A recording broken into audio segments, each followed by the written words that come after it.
அனைவருக்கும் அன்பான மாலை வணக்கம். அரவாணன் ஆராய்ச்சி அறக்கட்டளையின் சார்பாக அறிஞர் காப்ப அரவாணன் ஐயா அவர்களின் 5ஆம் ஆண்டு நினைவேந்தல் நிகழ்வு தொடங்குகிறது. அறிவு அற்றம் காக்கும் கருவி, செருவார்க்கும் உள்ளழிக்கலாகா அரண் என்னும் திருக்குறளை சொல்லி குறள் வாழ்த்தின் அடிப்படையில் தொடங்குகிறேன். தொடக்க முகமாக வரவேற்புரை சென்னை பல்கலைக்கழக தமிழ் மொழித்துறையின் உதவி பேராசிரியர் முனைவர் வாணி அறிவாளன் அவர்கள் வருகிறார்கள். அதற்கு முன்னதாக மலர் வாழ்த்து ஐயாவினுடைய இல்லத்திலிருந்து தொடங்குகிறது. ஐயாவினுடைய திருவுருவ படத்திற்கு வாணி அறிவாளன், அருணன், அம்மா மற்றும் அமுதா பாலகிருஷ்ணன், ஏர்வாடி ராதாகிருஷ்ணன் முதலானோர் மலர் வணக்கம் செய்கிறார்கள். இப்பொழுது மலர் வணக்கம் தமிழ்கோட்டம் இல்லத்திலிருந்து. வணக்கம். இந்த நூலையே நான் மலராக ஐயாவுடைய பொறுப்பாக சமர்ப்பிக்கிறேன். ஐயாவுடைய ஏர்வாடி ராதாகிருஷ்ணன் ஐயா, அமுதா பாலகிருஷ்ணன், நானும் எழுதுகிறேன். அமுதா பாலகிருஷ்ணன் அவர்கள் மாலையாக அளித்து வருகிறேன்.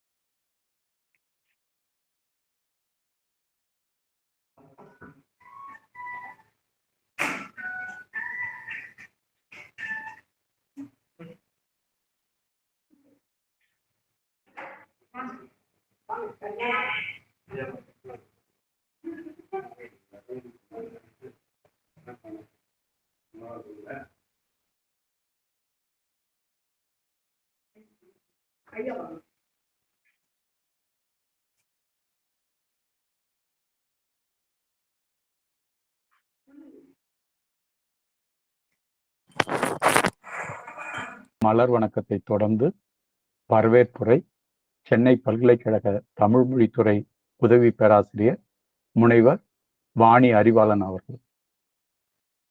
முயன்று வரலாற்றை படித்தல் வேண்டும், இயன்றால் வரலாற்றை படைத்தல் வேண்டும், முடிந்தால் வரலாறாகவே வாழ்தல் வேண்டும் என்ற தம் வாக்கிற்கேற்பவே வாழ்ந்தவர் பேராசிரியர் காப்ப அரவாணர் அவர்கள்.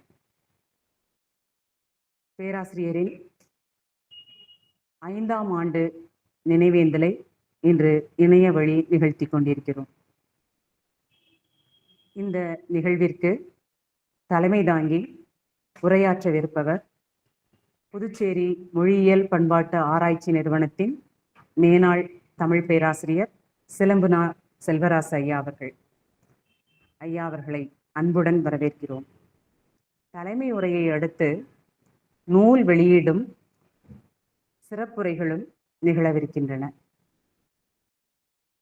பேராசிரியர் காப்ப அரவாணர் எழுதிய தமிழர் சிந்தனைக்கு என்ற நூலை வெளியிட்டு சிறப்புரை ஆற்றவிருப்பவர் பேராசிரியரின் கெழுதகை நண்பர், கவிதை உறவு இலக்கிய அமைப்பின் நிறுவனர், எழுத்தாளர் கலைமாமணி ஏர்வாடி எஸ் ராதாகிருஷ்ணன் ஐயா அவர்கள். ஐயா அவர்கள் பேராசிரியரின் இல்லமான தமிழ் கூட்டத்திற்கு நேரடியாக வருகை புரிந்துள்ளார். அவர் தனது இதழான கவிதை உறவை பேராசிரியருக்கு மலர் மாலையாக படைத்து வணக்கம் செய்தார். ஐயா அவர்கள் சிறந்த நாடக ஆசிரியர், கவிஞர், சிறுகதை ஆசிரியர் என பன்முக ஆற்றல் மிக்கவர். வங்கியில் பணியாற்றி கொண்டிருக்கும் போதே சிறந்த எழுத்தாளராக, கவிஞராக திகழ்ந்தவர். ஐயா அவர்களின் கவிதைகளால் ஈர்க்கப்பட்டு கவிஞர் கண்ணதாசன் அவர்களே தம்முடைய கண்ணதாசன் இதழில் தொடர்ந்து எழுத வைத்து மகிழ்ந்தார். ஐயா அவர்கள் தம்முடைய இலக்கிய அமைப்பின் மூலம், கவிதை உறவு இலக்கிய அமைப்பின் மூலம் ஆண்டுதோறும் கவிதை, சிறுகதை, நாவல், இலக்கிய திறனாய்வு என பல்துறை சார்ந்த நூல்களையும் தேர்ந்தெடுத்து பல மதிப்புமிக்க பரிசுகளை வழங்கி வருகிறார். கவிதை உறவு என்ற சிற்றிதழை 50 ஆண்டுகளுக்கும் மேலாக சிறப்பாக நடத்தி கொண்டு வருகிறார். அந்த சிற்றிதழின் மூலமாக உருவான கவிஞர்கள் பலர். இத்தகைய பல பெருமைகளுக்கும் சிறப்புகளுக்கும் உரிய ஐயா அவர்கள் வருகை தந்து உரையாற்றவிருப்பது பெருமைக்குரியது. ஐயா அவர்களை அன்புடன் வரவேற்கிறோம். பேராசிரியர் தாயம்மாள் அரவாணன் அவர்கள் தொகுத்த நெஞ்சம் திறப்போர் நூலை வெளியிட்டு சிறப்புரையாற்றவிருப்பவர் பேராசிரியரின் மூத்த மாணாக்கர்களுள் ஒருவரான கிறித்தவ கல்லூரியின் மேனாள் தமிழ்துறை தலைவர் பேராசிரியர் மைக்கேல் மோசஸ் ஃபாரடே ஐயா அவர்கள். ஐயா அவர்களும் தமிழ் கோட்டம் இல்லத்திற்கு நேரடியாக வருகை புரிந்துள்ளார். ஐயா அவர்கள் சிறந்த கவிஞர், பேச்சாளர், பட்டிமன்ற பேச்சாளரும் கூட. தமிழ் இலக்கியம், கிறித்தவ இலக்கியம் மட்டுமின்றி சித்தர் இலக்கியங்களிலும் ஈடுபாடு கொண்டவர். இவருடைய முனைவர் பட்ட ஆய்வே சித்தர் இலக்கியங்களும் விவிலியமும் என்பதாகும். இவை மட்டுமின்றி சைவ சித்தாந்தத்தில் ஆழங்காற்பட்டவர்.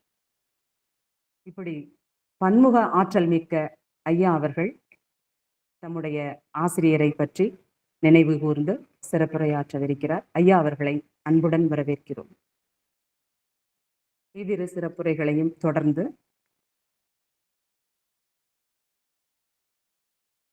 நூலை பெற்று சிறப்பு செய்த அமுதா நிறுவனங்களின் நிறுவனர் எழுத்தாளர் அமுதா பாலகிருஷ்ணன் ஐயா அவர்கள் தம்முடைய நினைவலைகளை பகிர்ந்து கொள்ளவிருக்கிறார். ஐயா அவர்கள் பேராசிரியரின் மிகுந்த அன்புக்குரியவர். பேராசிரியர் நிகழ்த்திய சிந்திக்க வாங்க வாசிக்க வாங்க நிகழ்வுகளுக்கு தவறாமல் தொடர்ந்து நிகழ்வுகளுக்கு வந்து சிறப்பு செய்தவர். தமது நிறுவனங்களை மட்டுமல்ல, கல்வி வியாபாரமாகிக் கொண்டிருக்கும் இந்த சூழலில் பல கல்வி நிறுவனங்களை லாப நோக்கின்றி அருமையாக நிகழ்த்தி கொண்டு கல்வி நிறுவனங்களை நடத்தி கொண்டு வருபவர். ஐயா அவர்களும் பல நூல்களை படைத்தளித்துள்ளார். சிறந்த எழுத்தாளர். ஐயா அவர்களை அன்போடு வரவேற்கிறோம். இவர்களோடு தம் தந்தையை பற்றி நினைவு கூர்வதற்காக காட்டாங்குளத்தூர் SRM மருத்துவக் கல்லூரியில் பேராசிரியராக பணிபுரிந்து வரும் பேராசிரியரின் திருமகளார் முனைவர் அருள் செங்கோர் வருகை புரிந்துள்ளார். தம் நினைவுரையை வழங்கவிருக்கிறார். அவர்களையும் வரவேற்று மகிழ்கிறோம். இந்த நிகழ்ச்சியை அருமையாக தொகுத்து வழங்கி கொண்டிருக்கும் மயிலாடுதுறை ABC கல்லூரி தமிழ்துறை தலைவர் இணை பேராசிரியர் முனைவர் தமிழ்வேலு அண்ணா அவர்களையும், இந்த நிகழ்விற்கு நன்றியுரை ஆற்றவிருக்கும் புதுடில்லி ஜவஹர்லால் நேரு பல்கலைக்கழக சிறப்பு நிலை தமிழ்துறை தலைவர் பேராசிரியர் அரவிந்தன் அண்ணா அவர்களையும் வருக வருக என வரவேற்று மகிழ்கிறோம். இந்த இணைய வழி நிகழ்வில் பங்கு கொண்டுள்ள சான்றோர் பெருமக்கள், பெரியோர்கள், பேராசிரியரின் நண்பர்கள் அனைவரையும் வருக வருக என அன்புடன் வரவேற்கிறோம். நன்றி, வணக்கம். வரவேற்பை நிகழ்த்திய வாணி அறிவாளன் அவர்களுக்கு நன்றியை புலப்படுத்திக் கொள்கிறோம். அடுத்த நிகழ்வு தலைமை உரை. தலைமை உரை ஆற்றுவதற்காக அறக்கட்டளையின் தலைவரும் புதுச்சேரி மொழியியல் பண்பாட்டு ஆராய்ச்சி நிறுவனத்தின் மேனாள் தமிழ் பேராசிரியரும் ஆகிய முனைவர் சிலம்புனா செல்வராஜ் அவர்கள் வருகை தருகிறார். பேராசிரியர் அரவாணர் நண்பர்களே, உங்கள் அனைவருக்கும் இந்த மாலை வேளையில் எனது அன்பான வணக்கங்களை தெரிவித்துக் கொள்வதிலே மகிழ்ச்சி அடைகிறேன். பேராசிரியருடைய வீட்டிலிருந்து இந்த நிகழ்ச்சி ஒளிபரப்பப்பட்டாலும் கூட தமிழகத்தினுடைய பல்வேறு பகுதிகளிலிருந்து பேராசிரியருடைய மாணவ நண்பர்களும் இதில் இணைந்திருப்பது ஒரு மகிழ்ச்சியை தருகிறது. இந்த நிகழ்ச்சிக்கு அடிப்படையாக இருந்த அம்மா தாயம்மாள் அரவாணன், தம்பி பேராசிரியர் அரவிந்தன், பேராசிரியர் வாணி அறிவாளன் ஆகியோர் அனைவராலும் பாராட்டத்தக்கவர்கள். அம்மா அவர்கள் கடந்த 6 திங்களுக்கு மேலாக முயன்று இந்த பேராசிரியருடைய நினைவு நாளில் அரும்பெரும் அவருடைய நூல்களை கொண்டு வர வேண்டும் என்று உடல்நலம் குன்றியிருந்த போதும் கூட இந்த கடும் சென்னை மழையின் போதும் வெள்ளத்தின் போதும் அச்சகத்தில் இருந்து நூல்களை ஆக்கம் செய்தார்கள். அதேபோல் அறக்கட்டளையினுடைய இன்னொரு பிரிவாகிய அனைத்திந்திய ஆராய்ச்சி கழகத்தினுடைய 18வது மாநாட்டு கருத்தரங்க ஆய்வுக்கோவைகளையும் அச்சிடுவதற்கு மேற்பார்வையை மேற்கொண்டார்கள். அவர்களுக்கு தனிப்பட்ட முறையிலே நன்றியை கூறிக்கொள்வதோடு அம்மா அவர்களுக்கு உதவியாக இருக்கிற தம்பி செந்தில், தங்கை அருள் செங்கோர், பேராசிரியர் வாணி அறிவாளன் மற்றும் பேரப்பிள்ளைகள் ஆகிய அனைவரையும் நினைவு கூர்ந்து என்னுடைய இந்த ஒரு சிறிய சொற்பொழிவை நிகழ்த்தலாம் என்று நினைக்கிறேன். நூல் வெளியிடுவதற்காக வந்திருக்கின்ற எங்கள் பேராசிரியருடைய நீண்டகால நண்பரும் நெருங்கிய அன்பருமான ஏர்வாடி ஐயா ராதாகிருஷ்ணன் அவர்கள் ஐயாவுடைய வீட்டிற்கு வந்திருப்பது எங்களுக்கெல்லாம் பெரிதும் மகிழ்ச்சியை உண்டாக்குகிறது. அதே போல எங்களுடைய அன்புக்குரிய சகோதரர் தோழராக விளங்கி நீண்ட நாளைய ஒரு 30 ஆண்டுகளுக்கு மேற்பட்ட நட்பு கொண்ட பேராசிரியர் மோசஸ் மைக்கேல் பாரடே அவர்கள் சிறப்புரையாற்றுவதற்காக இங்கே வந்திருக்கிறார்கள். அவர்களுக்கும் எனது அன்பான வணக்கங்களை தெரிவித்துக் கொள்ள வேண்டும். நினைவுரையாற்றுவதற்காக அமுதா நிறுவனங்களுடைய ஐயா பாலகிருஷ்ணன் அவர்கள் இங்கே வந்திருக்கிறார்கள். அவர்களுக்கும் அருள் சங்கூர் அவர்களுக்கும் என்னுடைய வணக்கங்களையும் நன்றியையும் தெரிவித்துக் கொள்ள ஆசைப்படுகிறேன். அதை எப்பொழுதும் போல் இந்த நிகழ்ச்சியை திட்டமிட்டு வடிவமைத்து கொடுத்திருக்கிற அன்புக்குரிய தம்பி பேராசிரியர் அரவிந்தன் அவர்கள் மிகவும் பாராட்டத்தக்கவர். நிகழ்ச்சியை எப்பொழுதும் போல் தொகுத்து வழங்கி கொண்டிருக்கிற தமிழ்வேல் அவர்கள் என்னுடைய வணக்கமும் நன்றியும் தெரிவித்துக் கொண்டு இந்த தலைமை உரையாக பேராசிரியரை பற்றி என்ன செய்திகளை உங்களிடம் கலந்து கொள்ளலாம் என்று கடந்த ஒரு திங்களாகவே எனக்கு நினைவு உண்டு. அவருடைய பல்வேறு பண்பு நலங்கள் குறித்தும் மாணவருக்கும் அவருக்கும் உண்டான உறவு நிலை குறித்தும் அவர் பேராசிரியராக, துணைவேந்தராக, நெறியாளராக நின்று ஆற்றிய பணிகள் குறித்தும் ஏராளமாக பேசுவதற்கு செய்திகள் உண்டு. அவற்றுள் பல செய்திகள் பல்வேறு காலங்களிலே பேசப்பட்டதும் உண்டு. என்றாலும் கூட அவருடைய ஆய்வு முடிவுகள் இந்த தமிழ் மண்ணிற்கு எவ்விதம் உறுதுணை செய்தன, இந்த தமிழ் மண்ணினுடைய பல்வேறு இறுகி போன கருத்தியலை எவ்வாறு தவிடுபொடியாக்கி ஒரு புதிய பாதையை சமைத்தன என்பதை பற்றிய ஒரு சில கருத்துக்களை உங்களிடம் இந்த தலைமை உரையாக கூறலாம் என்று நான் கருதுகிறேன். 112க்கு மேலான நூல்களை பேராசிரியர் தம் ஆழ்நாடில் வெளியிட்டிருக்கிறார். அதுவும் சொல்லப்போனால் தாம் மறையும் வரை ஒரு ஆராய்ச்சியாளராக வாழ்ந்து மறைந்திருக்கிறார். இது ஒரு மிக அருமையான எடுத்துக்காட்டு. அவருடைய பேராசிரியரும் இவ்வாறாகத்தான் ஆய்வை ஒரு வாழ்க்கை முறையாக கொண்டவர்கள் அவர்கள் அனைவரும். தாம் வாழ்நாள் முழுவதும் மறையும் ஆய்வுக்காக தம்மை ஈடுபடுத்தி கொண்டு ஆய்வை நிகழ்த்தியவர்கள். ஐயா அவர்களை நாங்கள் கடைசியாக சந்தித்த பொழுது அது கடைசி சந்திப்பு என்பதாக நாங்கள் நினைக்கவில்லை. என்றாலும் கூட அப்பொழுது அவர்கள் பேசிய பேச்சில் ஒன்று, தமிழருடைய போரியல் பற்றிய ஒரு களஞ்சியம் உருவாக்க வேண்டும், அதற்கான ஆயத்த பணிகளை உடல்நலம் தேறியவுடன் நான் தொடங்க இருக்கிறேன், ஒரு சில செய்திகளையும் நான் குறிப்பிடுத்தி வைத்திருக்கிறேன் என்று கூறினார்கள். இவ்வாறு வாழ்நாள் முழுவதும் இந்த தமிழ் மண்ணுக்காக, தமிழ் இனத்திற்காக, பண்பாட்டிற்காக நம்முடைய ஆய்வை நிகழ்த்தியவர் பேராசிரியர் அவர்கள். அவருடைய இந்த 112க்கும் மேற்பட்ட நூல்களிலிருந்து ஆய்வு முடிவுகளாக வழங்கியவற்றை நாம் பல்வேறு பிரிவுகளாக பிரிக்கலாம். அவற்றுள் தலைமை சான்ற ஒரு கருத்துகளாக முடிவுகளாக என்னால் கருதத்தக்கவை பழைய இலக்கியங்கள் பற்றியும் இலக்கணங்கள் பற்றியும் ஐயா நிகழ்த்திய ஆய்வுகள் என்று கூற. அதுவும் அவர் காலத்தில் நிகழ்த்திய வடவேங்கடம், தென்குமரி, ஐந்திரம் ஆகிய 3 ஆய்வுகள் அதற்கு முன்பான தமிழ்நாட்டு கருத்தியலை முற்றிலுமாக துடைத்தெறிந்து புரட்டி போட்ட ஒரு ஆய்வாகும். வடவேங்கடம் என்பது அது திருமாலுக்குரிய தலமாக இறுகி போன ஒரு வழிபாட்டு தலமாக, வைணவ சமயத்தை சார்ந்த ஒரு தலமாக இறுகி போன ஒரு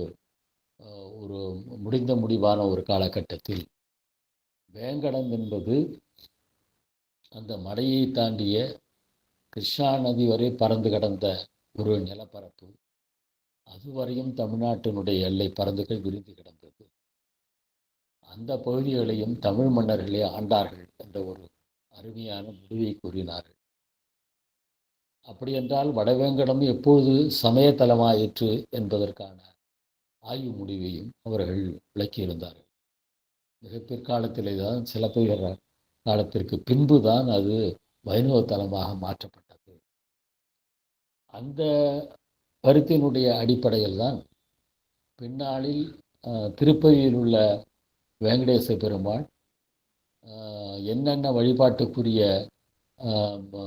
சமயமாக இருந்து இறுதியில் வைணவ சமயமாயிற்று என்பதை பற்றிய ஆய்வாளர்கள் கருத்தியலே என்பது ஆய்வாளர்கள் பலர் ஆய்ந்து முடிவுரைத்திருக்கிறார்கள் என்பதையும் இங்கே கூற வேண்டும்.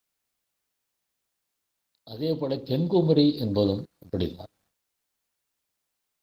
தமிழனுடைய தாயகம் என்ற பெயரிலே லெமூரியா கண்டத்தை பற்றிய மிக விரிவான ஆய்வு என்றுதான் கூற வேண்டும்.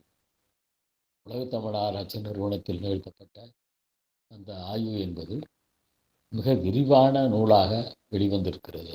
அது பின்னாளில் தமிழ் மக்கள் வரலாற்றினுடைய முதல் தொகுதியிலே முதல் பகுதியாகவும் இடம்பெறுவதாயிற்று. எவ்வாறு அந்த குமரிக்கண்டத்தில் ஆதி தமிழர்கள் வாழ்ந்தார்கள், அதற்கான காரண காரியங்கள் என்ன என்பது பற்றியெல்லாம் விரிவாக ஆய்ந்து உரைத்திருந்தார்கள். அவர்களை அடியொற்றி பின்னாளில் ஏராளமான ஆய்வுகள் குமரிக்கண்டம் பற்றி, கடற்கோள் பற்றியும் நிகழ்த்தப்பட்டது. என்றாலும் கூட இப்பொழுது அண்மையில் இவற்றை பற்றியெல்லாம் எந்த கவலையும் இல்லாமல் குமரிக்கண்டமோ அல்லது தென்னாடோ இவற்றை பற்றிய எந்த விதமான ஒரு புரிதலும் இல்லாமல் ஒரு நூல் ஒன்று அண்மையிலே வெளிவந்திருக்கிறது. இந்தியர்களாகிய நாம் நம் மூதாதையர்கள் எங்கிருந்து வந்தோம் என்ற ஒரு தலைப்பில் இவ்வாறான ஒரு உட்தலைப்போடு இங்கு உள்ள குமரிக்கண்டம் பற்றிய எந்த விதமான குறிப்பும் இல்லாமல் ஆதி குடிகளாகிய இந்த தமிழ் குடிகள் வாழ்ந்த இடம் பற்றிய எந்த விதமான குறிப்பும் இல்லாமல் ஆதி இந்திய குடிகள் எல்லாமே வெளியிலிருந்து தான் வந்தார்கள் என்பதான ஒரு முடிவை அந்த நூல் தருகிறது. இவற்றுக்கெல்லாம் வருங்காலத்தில் நான் எதற்காக இந்த ஆய்வு முடிகளை பற்றி கூற வேண்டும் என்று கருதினேன் என்றால், இவ்வாறான ஒரு ஆய்வு சூழலும் தமிழ்நாட்டில் நிலவுகிறது என்பதை பற்றி ஆராய்ச்சியாளர்கள் அறிந்து கொள்ள வேண்டும் என்பதற்காகத்தான் இவற்றை பற்றியெல்லாம் இங்கே பேச வேண்டிய தேவை இருக்கிறது. அதே போல் ஐந்திரம் என்பதை பற்றியும், ஐந்திரம் என்பது ஒரு இலக்கண நூல் இல்லை என்பதை பற்றிய மிக விரிவான ஒரு நூலாக ஐயா அவர்கள் இயற்றியிருந்தார்கள். அதே போல் அற்றைய நாள் காதலும் வீரமும் என்ற ஒரு புகழ்பெற்ற நூல் அது. அகத்திணையிலும் புறத்திணையிலும் அடிப்படையாக கொண்டு நிறுத்தப்பட்ட ஒரு நூல் அது. அது எப்படி ஒரு கவிதைக்கான வரலாறு தொல்காப்பியம் என்பதாக பேசப்பட்ட காலகட்டத்தில் அது கவிதைக்கான நூல் மட்டும் இல்லை, அவற்றில் ஆதி குடிகளுடைய ஆதி சமூகத்தினுடைய பண்பாட்டு எச்சங்களும் காதல் மன வடிவங்களும் அதில் தென்படுகின்றன என்று முதலாக அவர்கள் அந்த நூலிலே நிறுவினார். அதே போல் கைக்கிளை என்பது அது முற்பருவ மனம் என்ற ஒரு கருத்தை முன்வைத்தார்கள். இது இவருக்கும் எங்களுடைய நம்ம பேராசிரியர் வாசுபா ஐயா அவர்களுக்குமான தமிழ் காதலில் உள்ள அந்த கைக்கிளை பற்றிய கருத்தியலுக்குமான ஒரு நீண்ட தொடர்பும் விவாதமும் நீண்ட நாள் வரைக்கும் நடைபெற்றது என்று தான் கூற வேண்டும். அதே போல் களவு காதல் என்பதும் ஒரு உடம்போக்கு சார்ந்த ஒரு ஆதி பொது உடைமை சமூகத்தினுடைய ஒரு காதல் வடிவம் என்பதை நிறுவினார்கள். அதே போல் வெற்றித்திணை என்பதுதான் தமிழருடைய பண்டைய முதல் போர் முறை என்பதையும் நிறுவினார்.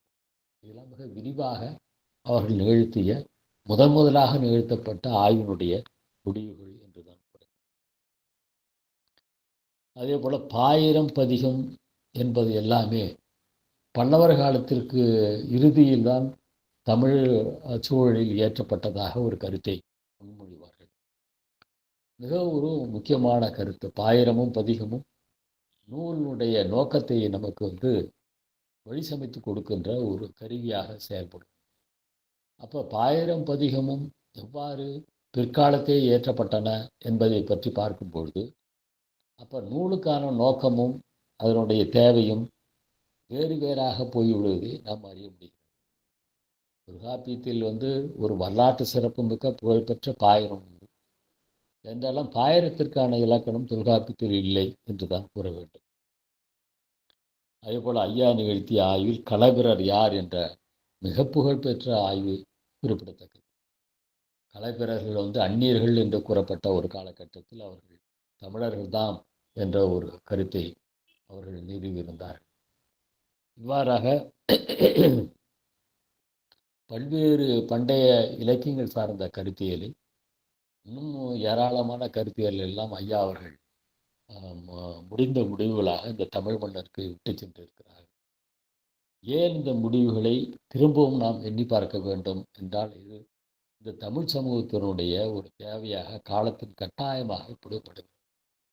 மீண்டும் மீண்டும் அவருடைய ஆய்வு முடிவுகளை முன்னெடுத்து அதை வளர்த்தெடுக்கவும் இந்த தமிழ் சமூக இளைஞர்களுடைய கொண்டு சேர்க்கவுமான தேவையும் இருக்கிறது என்ற காரணத்தால் தான் இந்த கருத்தை என்னுடைய தலைமை உரையாக இங்கே ஒரு சில நிமிடங்களில் சொல்ல முடிந்தது.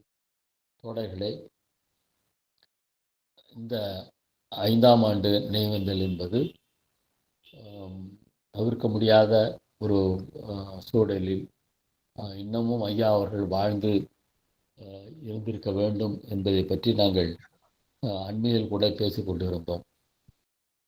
இப்படிப்பட்ட சூழலில் அவர்களுடைய மறைவு என்பதும் அவர்களுடைய ஆராய்ச்சியும் அவருடைய பணிகளையும் அவருடைய பண்புகளையும் மீண்டும் மீண்டும் தமிழ் சமூகத்திலே கொண்டு சேர்க்க வேண்டும் என்ற கருத்தை வலியுறுத்தி என்னுடைய தலைமை உரையை நிறைவு செய்கிறேன். நன்றி, வணக்கம். நன்றி. ஐயாவினுடைய ஆய்வு தடங்களை எடுத்துச் சொல்லி அந்த ஆய்வு தடங்களின் வழியாக தமிழ் சமூகத்தில் தமிழ் இலக்கிய ஆய்வில் ஈடுபடுகின்ற இளைஞர்களை வழிப்படுத்த வேண்டும் என்கின்ற தலைமை உரையை ஆற்றிய பேராசிரியர் முனைவர் சிலம்பனா செல்வராசு அவர்களுக்கு நன்றியை புலப்படுத்திக் கொள்கிறோம். தொடரும் நிகழ்வு நூல் வெளியீடு. தமிழர் சிந்தனைக்கு என்னும் தலைப்பிலான நூல் வெளியிடப்படுகிறது. இந்த நூலில் ஐயாவினுடைய கட்டுரைகள் இதழ்களில் தினமணி, தினமலர், ஜனசக்தி முதலான இதழ்களில் வந்த 32 கட்டுரைகள் தேடி கண்டுபிடிக்கப்பட்டு இன்றைக்கு அச்சாகி வெளியாகிறது. இந்த நூலினை கலைமாமணி ஏர்வாடி எஸ் ராதாகிருஷ்ணன் ஐயா அவர்கள் வெளியிட அமுதா பாலகிருஷ்ணன் ஐயா அவர்கள் இந்த முதல் படியினை பெற்றுக்கொள்கிறார்கள். தமிழர் சிந்தனைக்கு என்னும் நூல் ஐயாவினுடைய இந்த 5 ஆண்டு கால இடைவெளியில் அம்மாவால் துவக்கப்பட்ட 18வது நூல். இந்த நூலை கொண்டு வருகின்ற முன்முயற்சியில் ஈடுபட்ட அம்மாவுக்கு எங்கள் அனைவரின் சார்பாக நன்றியை புலப்படுத்திக் கொள்கிறோம். இப்பொழுது நூல் வெளியீடு. கலைமாமணி ஏர்வாடி எஸ் ராதாகிருஷ்ணன் அவர்கள் வெளியிட அமுதா பாலகிருஷ்ணன் அவர்கள் பெற்றுக்கொள்கிறார்கள்.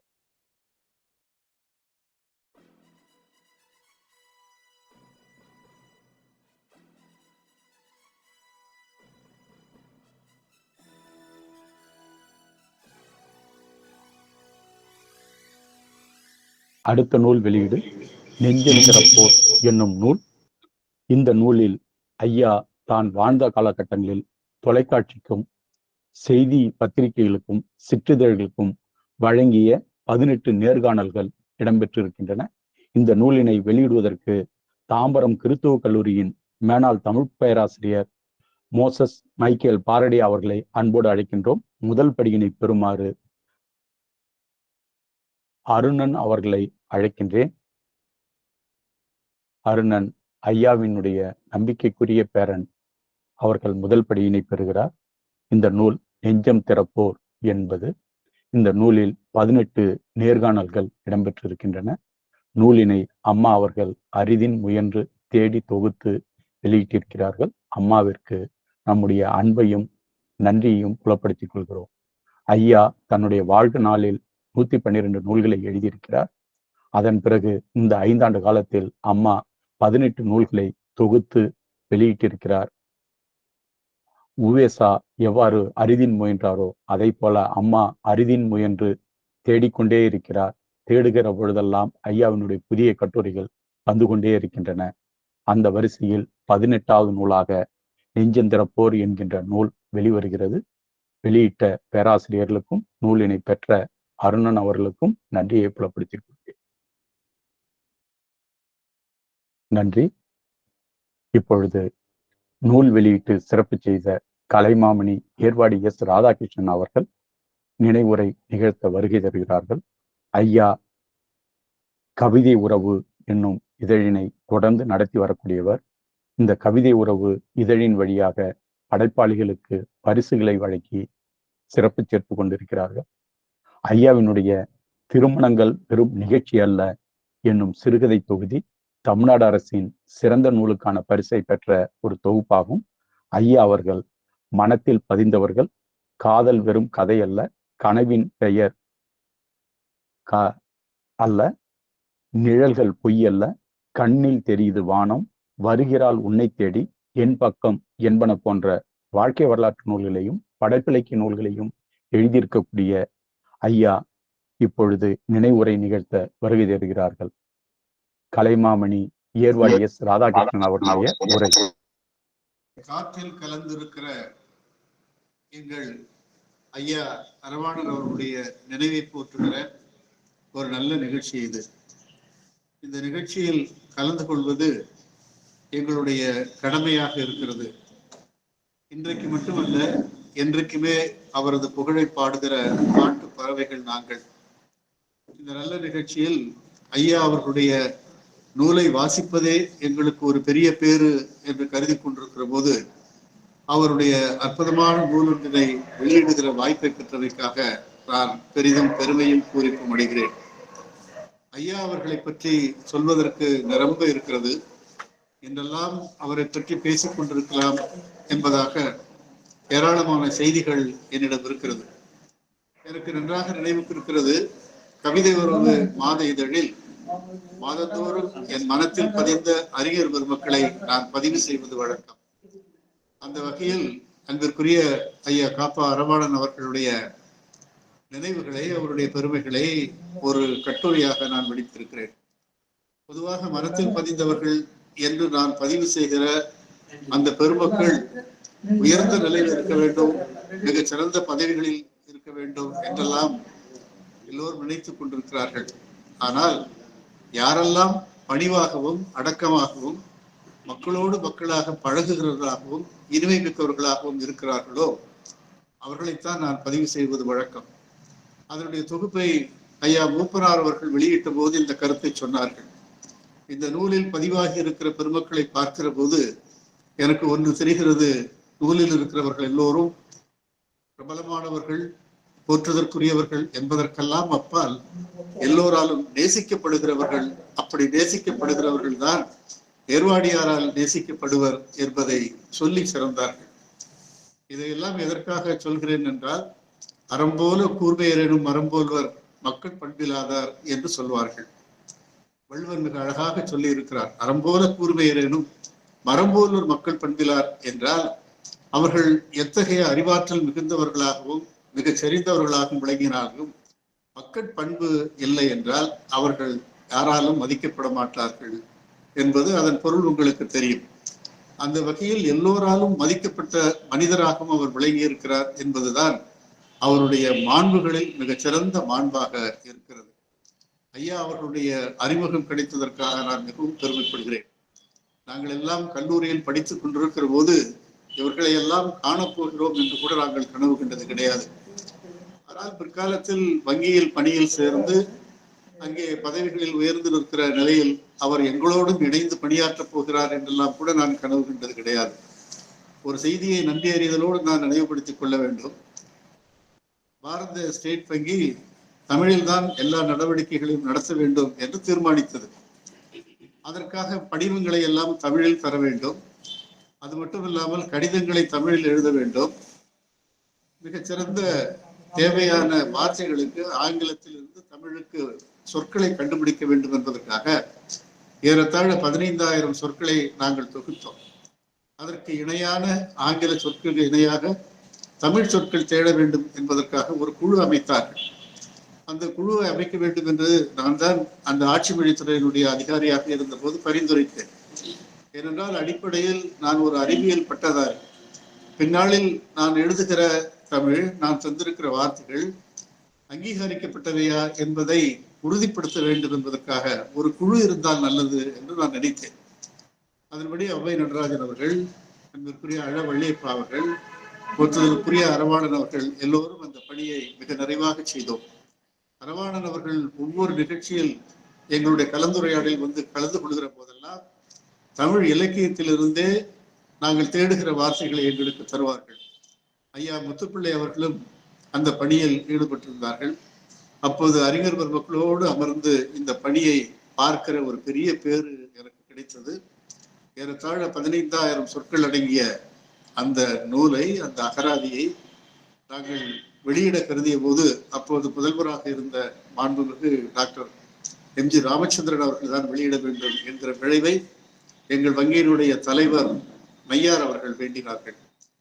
புரட்சித் தலைவர் எம்ஜிஆர் அவர்களை பார்ப்பதே அரிதாக இருக்கிற ஒரு சூழலில் எப்படி அவரை வைத்து வெளியிடுவது என்று நாங்கள் கருதி கொண்டிருந்த போது சிலம்பரி செல்லப்பன் அவர்கள் குழுவில் ஒருவராக இருந்தார். அவர்தான் தலைவருக்கு ஒரு கடிதம் எழுதி அந்த கடிதத்திலேயே ஒரு ஒப்புதல் வாங்கி தந்தார்கள்.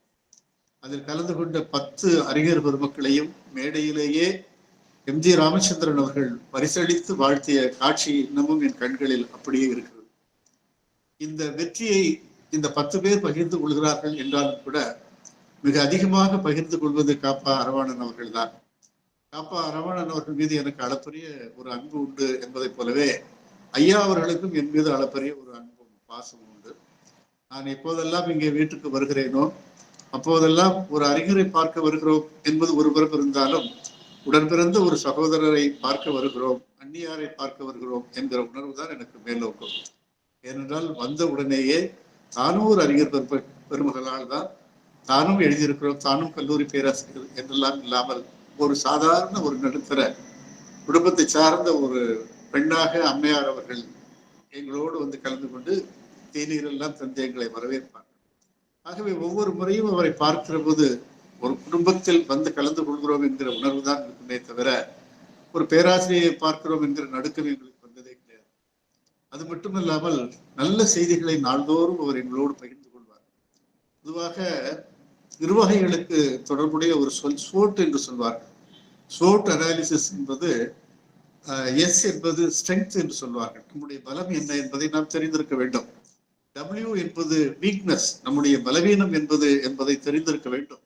O என்பது ஆப்பர்ச்சுனிட்டிஸ், நமக்கான வாய்ப்புகள் என்ன என்பதை தெரிந்திருக்க வேண்டும்.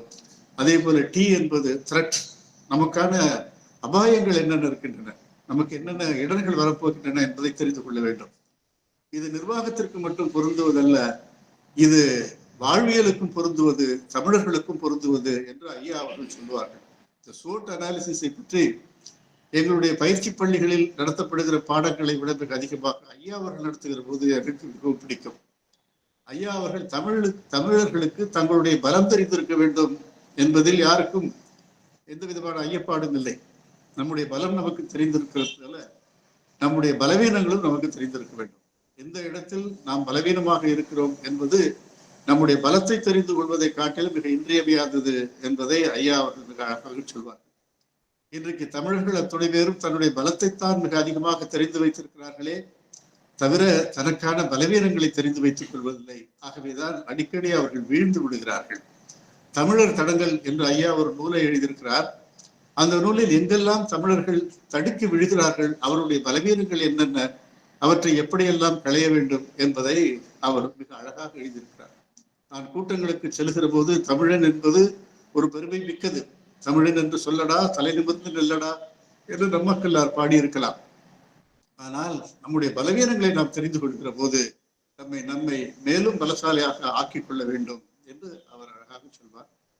அதே போல ஆப்பர்ச்சுனிட்டிஸ், நமக்கான வாய்ப்புகள் என்னென்ன என்பதை தமிழர்கள் தெரிந்து வைத்துக் கொள்வதில்லை.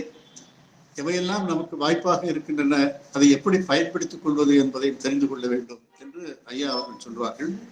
அதே போல நமக்கான அபாயங்கள், த்ரெட் என்ன என்பதை ஐயா அவர்கள் சொல்வார்கள். ஆகவே தமிழர்கள் நல்ல வண்ணம் வாழ வேண்டும் என்பதற்கான மிகச்சிறந்த செய்திகளை அவர் தந்திருக்கிறார். மிகச்சிறந்த மனிதவியல் அறிஞர் என்று கூட சொல்ல வேண்டும். அவர் எழுதிய பொறு, புறக்கணி, புறப்படு என்கிற நூலை நான் பலமுறை படித்திருக்கிறேன். ஒரு மனிதன் நிம்மதியாக வாழ வேண்டும் என்றால் அவனுக்கு மிகவும் பொறுமை அவசியமாக வேண்டும் என்பதை அவர் சொல்வார். அதே போல சில விஷயங்களை நாம் புறக்கணிக்க வேண்டும். வீணாக மற்றவர்களிடம் கோபித்துக் கொண்டு அவர்களோடு சச்சரவுகளில் ஈடுபடுவது என்பது நம்மை பலவீனப்படுத்தும். ஆகவே எதையும் பொறுத்து கொள்ள வேண்டும், புறக்கணிக்க வேண்டும், நம்முடைய பயணத்தை தொடர்ந்து நடத்த வேண்டும் என்று ஐயா அவர்கள் சொல்வார்கள். அவருடைய நூல்கள் எல்லாம் உற்சாகப்படுத்துகிற நூல்களைப் போலவே அமையும், வாழ்வியலை காட்டுகிற நூலைப் போலவே அமையும். அதே போல தினமணியில் அவருடைய கட்டுரைகள் வருகிற போதெல்லாம் படித்துவிட்டு முதலில் அவரை அழைத்து பாராட்டுகிறவர் நானாகத்தான் இருக்கேன். இந்த அற்புதமான நூல் தமிழர் சிந்தனைக்கு என்கிற இந்த நூல் ஐயா அவர்கள் பல்வேறு சூழ்நிலைகளில், பல்வேறு சந்தர்ப்பங்களில் தினமணி நாளேட்டிலும் இன்னும் பல நாளேடுகளிலும் அவரே சில இடங்களில் குறிப்பிட்டிருக்கிறார். எந்த இதழில் எழுதினேன் என்று தெரியவில்லை என்று. அப்படிப்பட்ட இதழ்களிலும் மிக சிறந்த கட்டுரைகளை அவர்கள் எழுதியிருக்கிறார்கள். ஒரு நல்ல நூலை நாம் வாசிக்கிற போது அந்த செய்திகளை மற்றவர்களோடு பகிர்ந்து கொள்ள வேண்டும் என்கிற எண்ணம் நமக்கு வர வேண்டும். அப்படி பார்க்கிற போது அரவாணர் ஐயா அவர்களுடைய நூல்களை படிக்கிற போதெல்லாம் பல செய்திகளை நான் உள்வாங்கி வைத்துக் கொண்டு நான் பேசுகிற கூட்டங்களில் பேசுவதற்கு வாய்ப்பாக பயன்படுத்திக் கொள்வேன். அது மட்டும் இல்லாமல் நான் தொடர்ந்து எழுதி வருகிற என் பக்கம் என்கிற மனிதவியல் கட்டுரையில் அம்மா அவர்கள் அதுக்கு ஒரு பெரிய ரசிகை. அரவாணன் அம்மா அவர்கள் கவிதை இதழ் வருகிற போதெல்லாம் என்னை பாராட்டி மகிழ்வார்கள். அந்த கட்டுரைகளிலும் நான் மேலோட்டமாக அவற்றையெல்லாம் நான் பயன்படுத்திக் கொள்வது. ஐயா அவர்கள் என் மீது அளப்பரிய மரியாதை வைத்திருந்தது போல எல்லோரிடமும் மரியாதை வைத்திருப்பார். அவரிடம் ஒரு யாரையும் எளிதில் புகழ்ந்து விட மாட்டார். எல்லோரையும் புகழ்ந்து விட்டால் சாதாரணமாக இருக்கிறவர்கள் கூட தன்னை பெரிதாக நினைத்துக் கொள்வார்கள். பாராட்டுக்குரியவர்களை மட்டும்தான் பாராட்ட வேண்டும் என்று ஐயா அவர்கள் சொல்வார்கள். பொதுவாக இந்த சிறு சிறு குழுக்கள் அமைத்திருப்பதை பற்றி எல்லோரும் தவறாக பேசுவார்கள். ஒன்று நினைவுக்கு வருகிறது.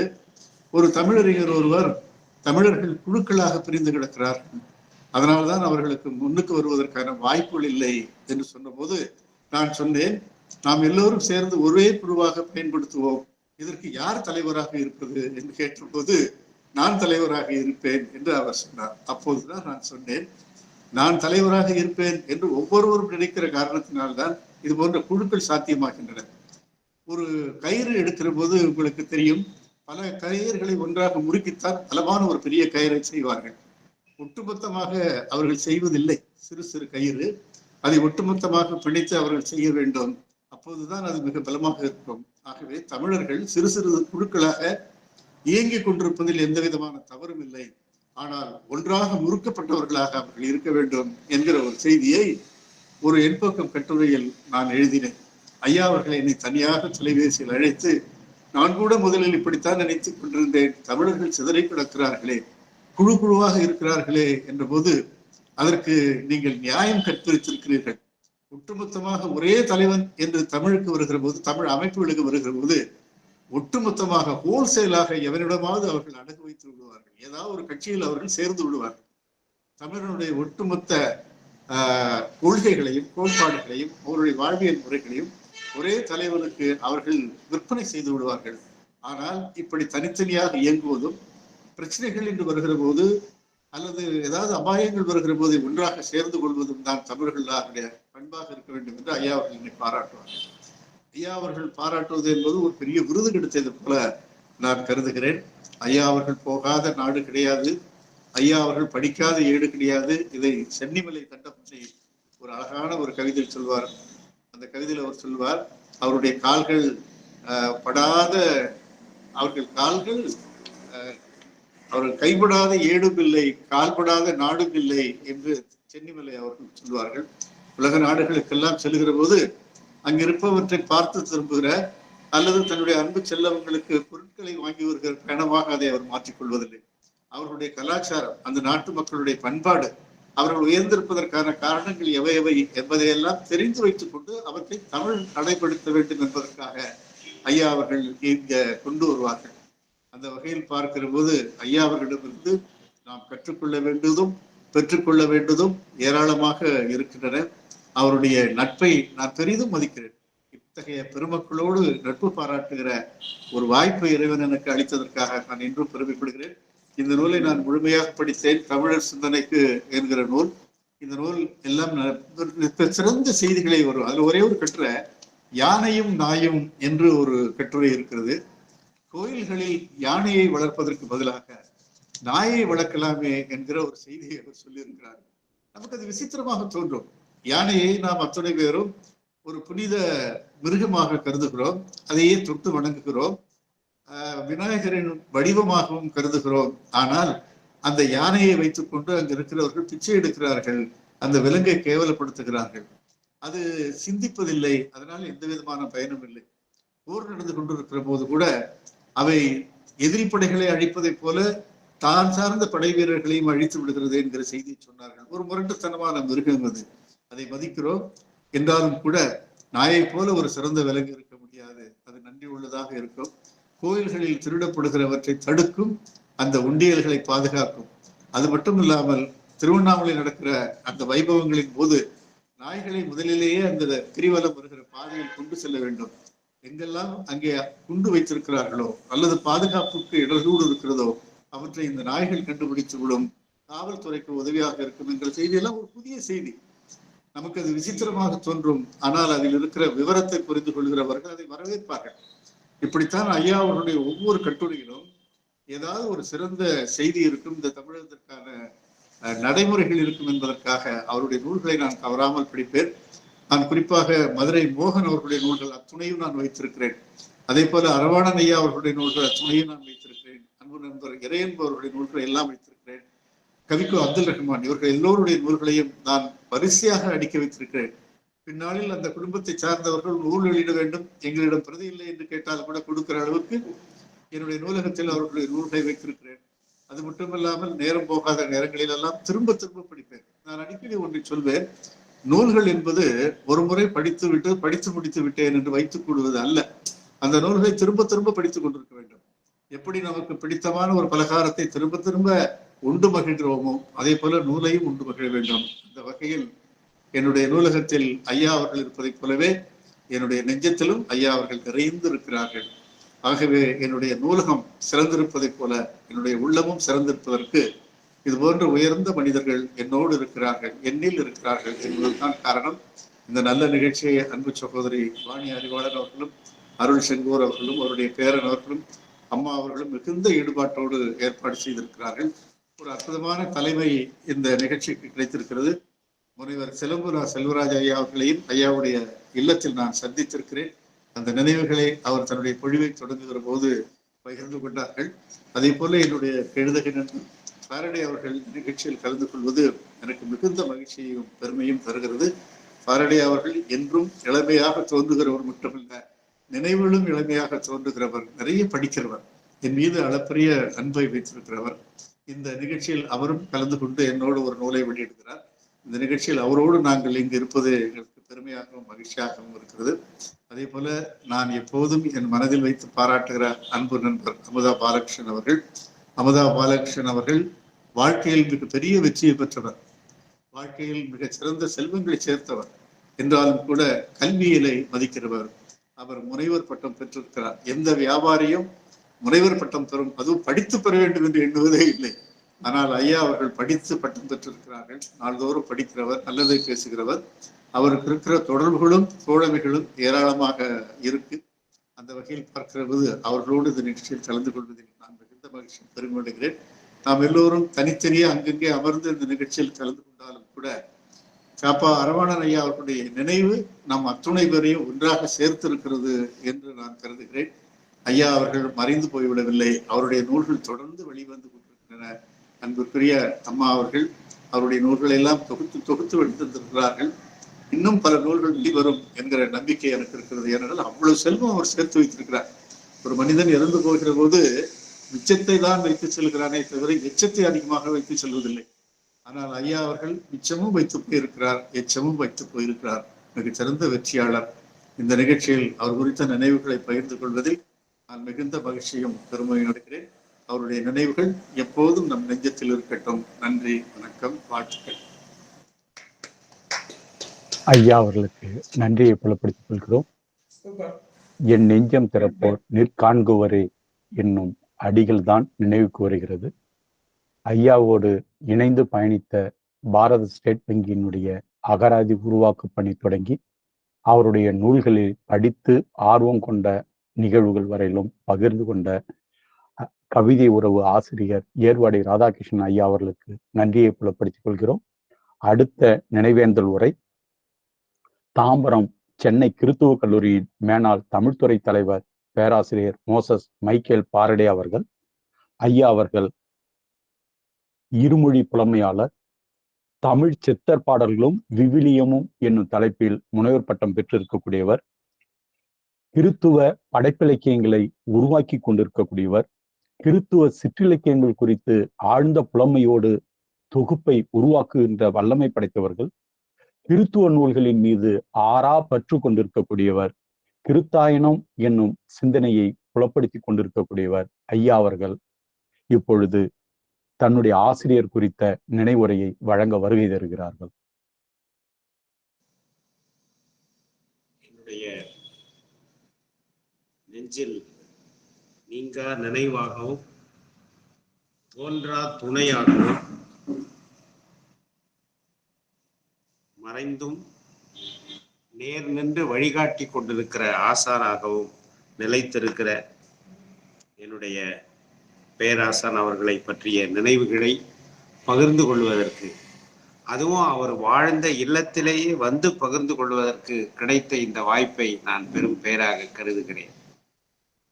நான் உணர்ச்சி வயப்படாமல் பேச வேண்டும் என்று என் உள்ளத்தை உறுதி செய்து கொண்டு இங்கே வந்திருக்கிறேன்.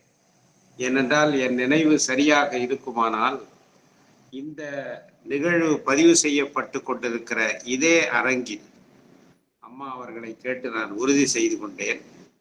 அவர் இறப்பதற்கு சில ஆண்டுகளுக்கு முன்பு நான் நிகழ்ச்சி ஆலோசகராக பணியாற்றுகிற நம்பிக்கை தொலைக்காட்சி என்கிற கிறித்தவ தொலைக்காட்சிக்காக பதிவு செய்வதற்கு புகைப்பட குழுவினரோடு ஒரு 2-3 தம்பிகள் கூட வந்தார்கள், கேமராமேன். அவர்களை அழைத்து கொண்டு இங்கே வந்தேன். முதலில் ஐயா அவர்கள் ஃபேரடே நீ அங்கே வந்துரு, எங்கள் வீட்டுக்கு வந்துருன்னு இன்னொரு பக்கத்து இடத்தை சொன்னார்கள். ஆனால் என்னோடு வந்த புகைப்பட கலைஞர்கள் அந்த இடத்தை மேம்போக்காக பார்த்து விட்டு அதை ஏற்றுக்கொள்ள மறுத்து விட்டார்கள். அங்கே அந்த இடம் சரியில்லை என்று சொன்னார்கள். உடனே ஒரு குழந்தை மாதிரி அவ்வளோ பெரிய துணைவேந்தராக இருந்தவர், என் மேல ஒரு தந்தையை விட அன்பு கொண்டவர், அவர் சொன்னார், தம்பி அவங்க எக்ஸ்பர்ட்ஸ், அவங்க டெக்னீஷியன்ஸ் என்ன சொல்கிறார்களோ அதை இப்படி கேட்கலாம். இங்கே இன்னொரு எனக்கு ஒரு அரங்கம் இருக்கிறது, அங்கே தான் நாங்கள் வகுப்புகள்லாம் நடத்துவோம், அங்கே போகலாம், அங்கே பிடித்திருக்கிறதா அவர்களுக்கு என்று உடனே எல்லாம் கீழே இருந்து மேலே ஏறி வருகிறோம். அவரும் கூட வருகிறார். இந்த புகைப்பட கலைஞர்களுக்கு இந்த இடம் பிடித்து விட்டது, உடனே இங்கே பதிவு செய்து கொள்ளலாம் என்று அவர்கள் ஏற்பாடு செய்கிறார்கள். ஐயா பொறுமையாக உட்கார்ந்து கொண்டிருக்கிறார்.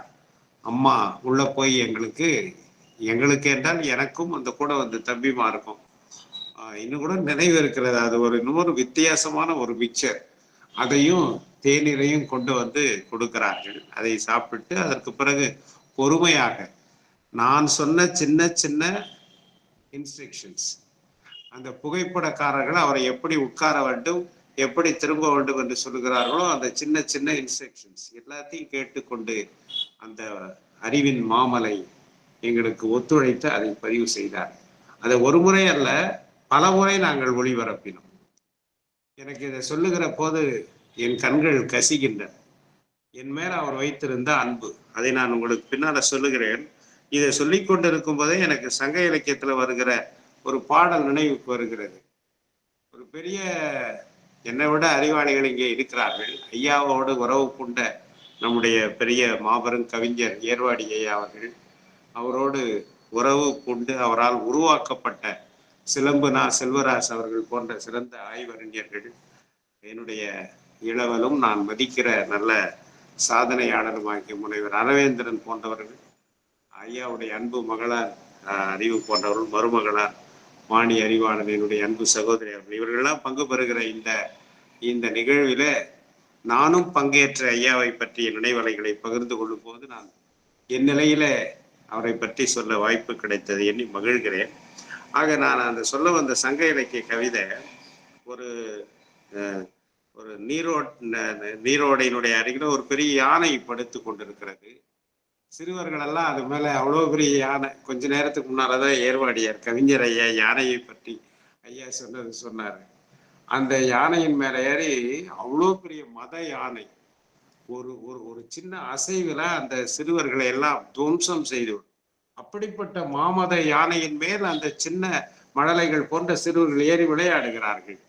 அதை அந்த சங்கப்புலவன் சொல்லுகிறான், அந்த மாமத யானையின் மேல் ஏறி விளையாடுகிற அந்த சின்ன குழந்தைகள் போல நீ எவ்வளோ பெரிய மாமன்னனா இருந்தும் எளியவர்களாகி எங்களை நீ நேசிக்கிறாய், எங்களை உன்னோடு விளையாட விடுகிறாயே என்று.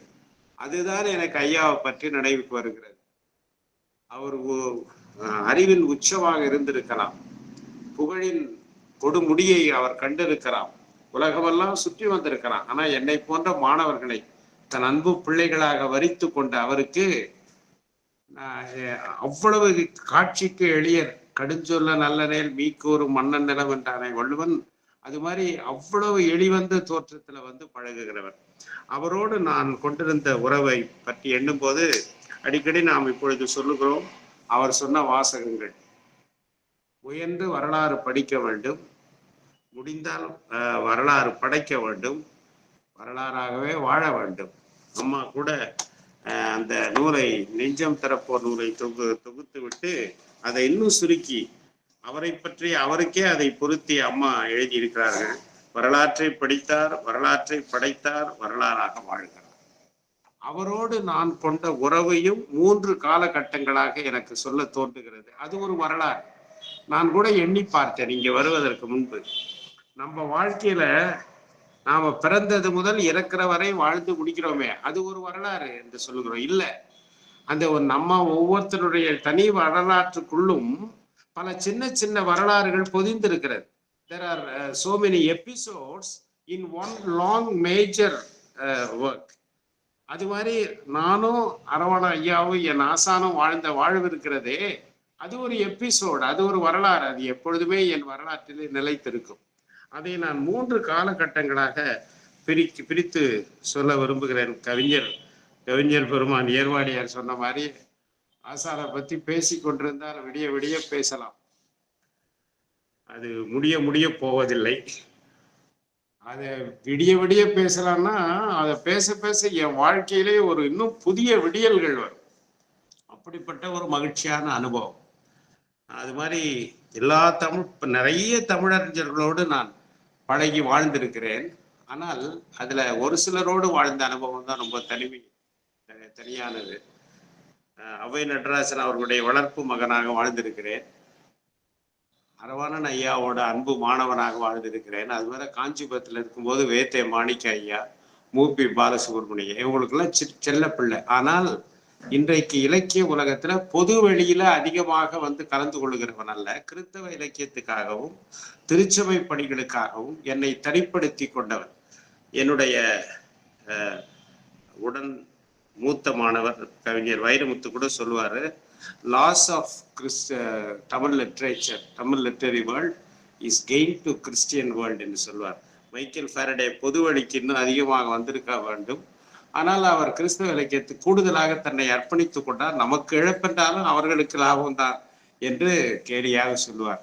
அப்படிப்பட்ட என்னை பொதுவழிக்கு அதிகம் வராத அல்லது வந்து புகழ் தேட விருதுகள் தேட விரும்பாத என்னை இவர்களெல்லாம் இப்படி நேசித்திருக்கிறார்கள். அரவான் ஐயா 3 காலகட்டமும் அவரோடு நான் பழகி இருக்கிறேன். முதற் காலகட்டம் அவருக்கு மாணவனாக இருந்தது. இன்னும் கூட எனக்கு வியப்பு விலகவில்லை. முதலாண்டு முதுகலையில தான் அவரிடத்துல நான் மாணவனாய் சேர்ந்தேன். அந்த முதலாண்டு முதுகலை பச்சையப்பன் கல்லூரியில முடிக்கும் போது அவர் செனேகல் போய்விடுகிறார். அந்த ஒரு ஆண்டு காலத்தில் எத்தனையோ மாணவர்கள் இருந்தாலும் என்னையும் இப்பொழுது பத்திரிகை இதழியல் ஊடக உலகத்தில் புகழோடு இருக்கிற என்னுடைய நண்பன் பா கிருஷ்ணன் அவனையும் தனியா நேசிப்பாரு. அதுல வேடிக்கை என்னவென்றால் அவர் 2ஆம் ஆண்டு அங்க போகிறார். செனேகல் போயிட்டு முதல் ஏர் மெயில் இங்கிலாந்து எழுதுகிறார். எனக்கு மைக்கேல் ஃபாரடேக்கு எழுதுகிறார். மைக்கேல் என்று சுருக்கமாகத்தான் சொல்லுவார். அந்த கடிதத்துல நான் இங்கே வந்து சேர்ந்து விட்டேன். இப்பொழுது ஓரளவுக்கு வாழ்க்கை செட்டில் ஆகிவிட்டது. எனக்கு நானும் அம்மாவும் அங்க வந்து விட்டோம். உனக்கு மட்டும்தான் எழுத தோன்றுகிறது. கண்ணனிடமும் சொல், அவனுக்கும் சேர்த்து எழுதுகிறேன். உன் வகுப்பு மாணவர்களுக்கெல்லாம் சேர்த்து எழுதுகிறேன். இருந்தாலும் உனக்கு தான் எழுத வேண்டும் என்று தோன்றுகிறது. நீ நன்றாக படிக்க வேண்டும். நீ எதிர்காலத்தில் மிகச்சிறந்த அறிஞனாக வருவாய். ஆனால் உனக்கு நான் சில ஆலோசனைகளை சொல்லுகிறேன் என்று சொல்லி அதுல எல்லாமே அவர்கிட்ட 1, 2, 3 தான், பாயிண்ட் பை பாயிண்ட் தான். அந்த ஏர் மெயிலையும் 1 நிறைய நூல்கள் படிக்க வேண்டும். 2வது நிறைய மொழிகள் படிக்க வேண்டும். 3 உனக்கென்று ஒரு துறை தேர்ந்து கொள். நீ ஏற்கனவே தேர்ந்து விட்டாய் என்று எனக்கு தெரியும். என்னை பத்தி அவருக்கு தெரியும். அப்பவே கிறிஸ்தவ இலக்கியத்தில் தான் ஈடுபாடு என்று அவருக்கு தெரியும். சித்தர் இலக்கியத்தில் ஈடுபாடு என்று தெரியும். அதனால சொல்லுகிறார். சொல்லி அதை படி. இந்த கடிதத்தை கிருஷ்ணனிடமும் மற்ற நண்பர்களிடமும் காட்டு என்று சொல்லுகிறார். அதை நினைத்தால் இன்றைக்கும் இன்னொன்று உங்களுக்கு நான் சொல்லுகிறேன். இதை வேடிக்கையா அவர் எதை சொன்னாலும் பாயிண்ட் 1, 2, 3 பாயிண்ட் போட்டு தான் கூட்டத்தில் பேசினாலும் அதே தான். இன்றைக்கு 3 குறிப்புகளை சொல்ல போகிறேன். 1, 2, 3 என்று நெஞ்சில் ஆணி 3 ஆணி 4 ஆணி அடிச்சுட்டு அவர் வழிய அப்படியே நிறுத்தி நெருக்கென்று நிறுத்தி முடித்து விடுவார். இது 2வது. இதை நான் என்னுடைய அன்பு சகோதரி அவருடைய அன்பு மருமகளார் வாணி அறிவாளன் அவர்களிடத்துல ஒரு நாள் சொல்லி கொண்டிருந்தேன். பல்கலைக்கழகத்துல இப்போ ஒரு கூட்டம் பேசும்போது அப்போ அவங்க சொன்னாங்க, என்னை பொண்ணு பார்க்க வந்தப்போ கூட மாமா வந்து உட்காந்துக்கிட்டு இப்போ 3 விஷயம் பேச போறேன், 1, 2, 3 சொன்னார் என்று. எனக்கு சிரிக்கவா என்ன செய்வது என்று தெரியல. இப்படி ஒரு மனிதர் நம்மோடு வாழ்ந்திருக்கிறார். அவரை நாம் ஆசானாக பெற்றிருக்கிறோம் என்று. 2வது, மாணவராக இருந்த போதே அந்த வகுப்புக்கு வரும்போதே ஒவ்வொருத்தர் விருப்பத்தை பார்த்து அவரவர் என்ன கூடுதலாக படிக்க வேண்டும் என்று சொல்லிக் கொடுப்பார். அது மாதிரி மாணவராக இருந்த கட்டம். அப்புறம் ஒரு முறை இடையில அவர் தாய்நாடு வந்தார் என்று நினைக்கிறேன். அப்பொழுது நான் பார்க்க வந்தேன். இன்னொன்று கூட நான் சொல்ல வேண்டும். அங்க பச்சைப்பன் கல்லூரி தமிழ் துறையில எல்லாருக்கும் தெரியும். எனக்கு குமரவேல் சார் பிடிக்கும், மாயாண்டி சார் பிடிக்கும், ராசி என்னுடைய துறை தலைவராக இருந்தாரு. இத்தனை பேர் இருந்தாலும் அரவாணன் சாருடைய பெட் ஸ்டூடெண்ட்ஸ் என்று எங்க 2 பேருக்கும் பழக்கம். அந்த ஆசிரியர்களுக்குள்ள ஏதாவது ஒரு கோபமோ அவங்களுக்குள்ள மன ஆச்சரியங்கள் ஏதாவது வந்தால் என்கிட்ட வந்து, நான் இப்பொழுது சொல்லக்கூடாது, இருந்தாலும் வெளிப்படையாக சொல்லுவது, 2 பேருமே இறந்து விட்டார். குமரவேல் சாரு, என்னப்பா உங்க சார் இப்படி பண்ணிட்டாரு, என்ன உங்க சார் இப்படி எழுதியிருக்காரு, அரவாணன் சாரை உங்க சார் என்று என்கிட்ட சொல்லுவார். அப்படி என்னால அந்த உறவு எந்த அளவு எல்லாருக்கும் தெரிந்திருக்கிறது என்று பாருங்க.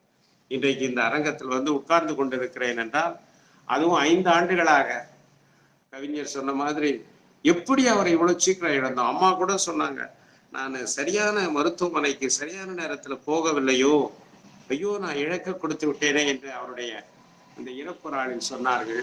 என் கண்களில் கண்ணீர் வந்து கொண்டே இருந்தது. இன்னும் கொஞ்ச நாள் இருந்திருக்கலாமா, ஒரு பக்கம் அவர் இன்னும் கொஞ்ச நாள் இருந்திருக்கலாமே என்று தோன்றுகிறது. இன்னொரு பக்கம் இருந்த இந்த 70 வயது முடிஞ்சிச்சாமா, 70 வயது முடிந்தது அவருக்கு இறக்கும் போது 77 இல்ல 77 வயதிலேயே அவர் போகக்கூடாது என்று நினைக்கிறோம். ஆனால் இருந்த நாட்களிலேயே இன்னும் எழுதி அவர் போன பிறகு அவருடைய நூல்களை பதிப்பிட்டுக் கொண்டிருக்கிறோம். இன்னும் 41:18 இல்லையா? ஆக இன்னும் அவருடைய நூல்கள் இன்னும் வெளியிடப்படாத நூல் வெளியிட்டுக் கொண்டிருக்கிறோம் என்றால் எப்படிப்பட்ட சாதனை பாருங்கள். அவர் உண்மையில உறங்கினாரா, உண்டாரா? இதற்கெல்லாம் 24 மணி நேரம் தான் அவருக்குமா? இல்ல நமக்கு ஒன்றும் புரியவில்லை. நம்முடைய வாழ்க்கையை நினைத்தா அவருடைய மாணவனாக இருந்து அவர் சாதித்ததில் 100 சாதிக்கவில்லையே என்று உள்ளம் பதைக்கிறது. ஒன்று இது மாணவ பருவம். 2வது, அவர்கள் துணைவேந்தராக போயிருந்த காலத்தில் எனக்கு அவரோடு தொடர்பில்லை. ஆனால் அவர்கள் திரும்பி வந்து விட்டார்கள். நான் கிறிஸ்தவ கல்லூரியில் முதலில் திருச்சியிலும் பின்னர் கிறிஸ்தவ கல்லூரியில் ஆசிரியராக இருந்த காலம், அதற்கு பிறகு துறை தலைவராக இருந்த காலம். 14 ஆண்டுகள் துறை தலைவராக இருந்தேன். 14 ஆண்டுகளும் இந்த 3 பேர் நான் குறிப்பா சொல்ல போனா 4 பேர் கூட சொல்லலாம். ஐயா, கவிக்கோ, அவை நடராஜன் ஐயா, சிலம்பொலி செல்வப்பனை 4 பேரையும் எவ்வளோ பெரிய கூட்டத்துக்கும் குறைந்த அவகாசத்துல தான் கூப்பிடுவேன். வர்ற ஃபேரடே நீ கார் அனுப்புறியா, நான் எடுத்துட்டு வரவா? 4 பேரும் இதே கேள்விதான். அந்த அளவுக்கு பயண செலவு கூட எவ்வளவு குறைந்த செலவு கொடுத்தாலும் வாங்கி கூட 4 பேருமே அப்படிதான். நான் துறை தலைவராக இருந்த காலத்துக்கு அங்கேயும் வந்து உட்கார்ந்து எனக்கு நான் கேட்பேன், இது எப்படி சார் பண்றது, இது எப்படி சார் பண்றது, தலைவலி கொடுக்குறா சார் அப்படின்னு நிர்வாகத்தை ஏதாவது சொன்னா அதுக்கு அழகா சொல்லுவார். இப்ப ஐயா கவிஞர் சொன்னால புறக்கணி, புறப்படு, என்ன பண்ணணும்னு, இதெல்லாம் அலட்டிக்காத, இதை இப்படி பண்ணு என்று சொல்லுவார்கள். ஆக அவர்கள் நான் பேராசிரியராக இருந்த காலத்திலேயும் எனக்கு எந்த நேரத்திலும் ஆலோசனை சொல்பவர்களாம், எந்த நேரத்தில் அழைத்தாலும் தன்னுடைய உடல் நலத்தையும் கருதாமல் அவர்கள் வந்து ஊக்குவித்து அருமையான உரை செய்கிறவர்களாக இருந்தார். 3வது காலகட்டம் தான் நான் ஓய்வு பெற்ற பிறகு. அவர்களும் ஓய்வு பெற்ற காலகட்டத்தில் இந்த ஊடகத்துறையில நான் இருந்தேன். மற்ற எங்க கிறித்தவ சமுதாய சார்ந்த கூட்டங்கள் அதற்கு அழைத்தாலும் வருவார். அவருக்கு ஆரம்பத்துல கிறித்தவ பெருமக்களோடு தொடர்பு இருந்தது. அவரை உருவாக்கிய பெருமக்களில் கிறித்தவ பெருமக்கள் இருந்தார்கள் என்றெல்லாம் அம்மா எனக்கு சொல்லி இருக்கிறார்கள். அம்மா அருமையா கிறிஸ்தவ பாட்டெல்லாம் பாடுவாங்க. அதை கேட்கறதுக்கே நான் நண்பர்கிட்ட சொல்லுவேன். இன்னைக்கு அந்த நான் அழைத்து வருகிற ஊடக புகைப்பட கலைஞர்கள் அந்த பையன்கிட்ட கூட சொல்லுவேன், அந்த வீட்டுல பெரிய வைஸ் சான்சலர் பார்க்க போறோம்னால அந்த அம்மா இருக்காங்க, அவங்களும் பெரிய தமிழ் அறிஞர், அவங்களும் நிறைய புஸ்தகம் எழுதியிருக்காங்க, அவங்களுக்கான நிறைய நம்ம பாட்டெல்லாம் பாடுவாங்க, வேணா பாட சொல்லி கேளுன்னு. அந்த பசங்க வந்து இந்த பையன் அம்மாவிட்ட கேட்பார்கள், அம்மா நீங்க பாட்டெல்லாம் பாடுவீங்களாமா? அப்படி கேட்டப்போ 2-3 முறை பாட்டெல்லாம் பாடி கொடுத்துருக்காங்க. இன்னும் அந்த அந்த தொலைக்காட்சி நிலையத்துல பணியாற்றுகிற அந்த தம்பிமார்கள் இருக்கிறாள், அந்த அம்மா பாடுவாங்களே அந்த ஐயா. அப்படி ஒரு குடும்ப உறவு கவிஞர் அவர்களும் சொன்னார்கள் எப்படி அந்த குடும்ப உறவு இருந்தது. அப்படி கடைசி வரை அது இருந்தார்கள். அப்புறம் நான் வானொலியில சான்றோர் சிந்தனை தொடர்ந்து பேசுவேன். அதை கேட்டு விட்டு ஐயா ஆரம்ப காலத்துல போஸ்ட் கார்டுல எழுதுவாரு, தம்பி ஃபேரடே இன்று காலை உன் உரை கேட்டேன். அந்த காலத்துல வானொலியில தான் கேட்போம். இப்பவும் என்னுடையது இப்போ போய்கொண்டிருக்கிறது. சுப்பிரமணியம்னு ஒரு பாரத ஸ்டேட் வங்கி அன்பர், அவர் உடனே காலையில 6 மணி 5 மணிக்கு முடிச்ச உடனே தொலைபேசியில கூப்பிட்டு சொல்லுவாரு, சேயோன் சார சொல்லுவாரு, ரொம்ப அழகா சொல்றீங்க திருக்குறளை, அந்த அந்த நிகழ்ச்சி எதற்கு உருவாக்கப்பட்டது என்பதற்கே நீங்க தான் அடையாளம் சொல்லுவாரு அவர் வானொலி இயக்குனர். அது மாதிரி ஐயாவும் போஸ்ட் கார்டுல எழுதுவாரு. பொற்கோ அவர்களும் போஸ்ட் கார்டில் எழுதி பாராட்டி இருக்கிறார்கள். அவ்வளோ பெரிய ஆட்கள். நான் அவர்கள் முன்னால ஒரு சுண்டைக்காய் போன்ற அவர்களுடைய மாணவன், அவனை பாராட்ட வேண்டும் என்று. அதுக்கப்புறம் தொலைபேசியெல்லாம் வந்த பிறகு தொலைபேசியிலையும் அழைத்து பாராட்டி இருக்கிறார்கள். நான் வேறு ஏதாவது கேட்பதற்காக இறைவனன் ஐயாட்ட தொலைபேசியில கேட்டா, போன வாரம் உன் பேச்சு கேட்டேன்ப்பா, நல்லா சொன்னேன், அப்படிதான் நறுக்குன்னு சொல்லணும், சுருக்கமா சொல்லணும், வளவளன்னு சொல்லாம நல்லா சுருக்கமா எளிமையாக சொன்னாய் என்று சொல்லுவார்கள். ஆக இப்படி 3 காலகட்டங்களில் பழகி இருக்கிறேன். இதெல்லாம் தனிப்பட்ட செய்திகள். அம்மா இதுல ஒரு கேள்வி ஒரு இடத்துல இந்த நெஞ்சம் திறப்போர் நூல்ல எழுதியிருக்கிறாங்க, அதை மட்டும் இங்க குறிப்பிட விரும்புகிறேன். கவிஞர் ஐயாவும் சொன்னாரு, சிலம்ப ஐயாவும் சொன்னார். கவிஞர் ஐயா ரொம்ப அழகா சொன்னார், அவர் கைப்படாத ஏடு இல்லை, கால்படாத நாடு இல்லை என்று. கடைசியா தான் ஒரு நாட்டுக்கு போறாரு, அம்மாவை விட்டுட்டு போயிட்டாரு. எல்லா நாட்டுக்கும் போனா என்னையும் சில நேரம் கூட்டு போவீங்களே, இப்ப எந்த நாட்டுக்கு போனீங்க, என்னையே விட்டுட்டு போனீங்க என்று அம்மா கேட்டிருக்கிறார்கள். அதை அந்த கட்டுரையில, அது யார் அவர், அந்த இன்னொரு இதழாசிரியர் அவர் எழுதியிருக்கிறார். உங்களை மட்டும் அம்மா விட்டு போனாரு, எங்களையும் விட்டு போய்விட்டாரே அவர். இன்னும் கொஞ்ச நாள் இருந்தால் இன்னும் கொஞ்சம் இந்த வாழ்க்கையின் பாடங்களை கற்றுக்கொண்டிருக்கலாமே என்றுதான் எங்களுக்கும் தோன்றுகிறது. அவருடைய வெளிநாட்டு அனுபவத்தை பற்றி அவர் நிறைய என்கிட்ட தனியாகவும் சொல்லியிருக்காரு, கூட்டத்திலையும் சொல்லியிருக்காரு. ஒரே ஒரு செய்தியை மட்டும் நான் சொல்லி நான் இந்த ஒரு கருத்தை சொல்லி நிறைவு செய்கிறேன். அதாவது செனேகல் நாட்டுக்கு அவர் போன போது அவர் சொல்றாரு, அங்க இருக்கிற மக்கள் பொழுதுபோக்கை விரும்பாதவர்கள் ரொம்ப. நம்ம மக்கள் பின்தங்கி போனதற்கு காரணம் என்னவென்றால், அந்த நாட்டுல போய் ஒரு தியேட்டர்ல, ஒரு சினிமா தியேட்டர்ல போய் உட்கார்ந்தால், சுற்றி பார்த்தால் வற்புறுத்தி அழைத்து கொண்டு போவார்களாம். அங்க சுற்றி பார்த்தா இங்க 2 பேர் அங்க 2 பேர் இருப்பார்களாம். நம்ம ஊர்ல நம்ம நடிகை இவன் முதல் 4 படத்துக்கு இவன் அடிச்சு பிடிச்சு செத்தே போறான், தற்கொலையே பண்ணிக்கிறான் டிக்கெட் கிடைக்கலன்னு. அந்த வெளியே அப்படிதான் இருப்பார்களாம். இன்னொன்று சொன்னா, யாருமே அந்த நாட்டுல ஒரு ஃபில்ம், ஒரு படத்துக்கு முதல்ல தொடங்கி கடைசி வரைக்கும் இருக்கவே மாட்டாங்களாம். முதல்ல வருவாங்க, கொஞ்ச நேரம் இருப்பாங்களா, அப்புறம் வேற வேலை பாரு, சும்மா அப்படி ஒரு பொழுது வருவாங்க. சில பேர் நடுவில் வருவார்களாம், போய் விடுவார்களாம். சில பேர் முடிகிற நேரத்துக்கு வந்து பார்த்துட்டு அப்படி போவார்களாம். காலியாக இருக்குமா. உழைப்பு உழைப்பு என்று உழைப்புக்கு முக்கியத்துவம் கொடுக்கிறவர்கள். இப்படி பொழுதுபோக்கு என்று பொழுதுபோக்கை முக்கியமாய் மேஜரை மைனர் ஆக்கி, மைனரை மேஜர் ஆக்கினதுனால்தான் நாம் பின்தங்கி விட்டோம் என்று அவர்கள் சொன்ன அந்த வாசகமும் எனக்கு எப்பொழுதுமே நினைவு வரும். இன்னொன்று, அவங்களுடைய ஆய்வுகளை எனக்கு பிடித்தது என்னவென்றால், இலக்கியத்துறையில் ஆய்வு செய்கிறவர்கள் இலக்கணத்துறையை தொடமாட்டார். இலக்கணத்துறையை தொடுகிறவர்கள் சமுதாயவியல் ஆய்வுகளில் ஈடுபட மாட்டார்கள். சமுதாயவியல் ஆய்வுகளில் ஈடுபடுகிறவர்கள் வரலாற்று ஆய்வுகளுக்கு வரவே மாட்டார்கள். இவைகளெல்லாம் செய்கிறவர்கள் அரசியல் விமர்சனம் என்கிற ஆபத்தான களத்தில் கால் வைக்கப்பட்டார். இப்போதான் கொஞ்ச நேரத்துக்கு முன்னால நம்ம மல்லை சத்யா என்கிற அரசியல் தலைவர், ரொம்ப தமிழ் ஆரம்பிக்கவர், நான் ஏற்பாடு செய்த ஒரு கிறிஸ்துமஸ் விழா, ஆனா அது தமிழ் இலக்கியம் சார்ந்த விழாவில் அவர் சிறப்பு இருந்தார். அவர் கலைஞரை நினைவு கூறுறாரு.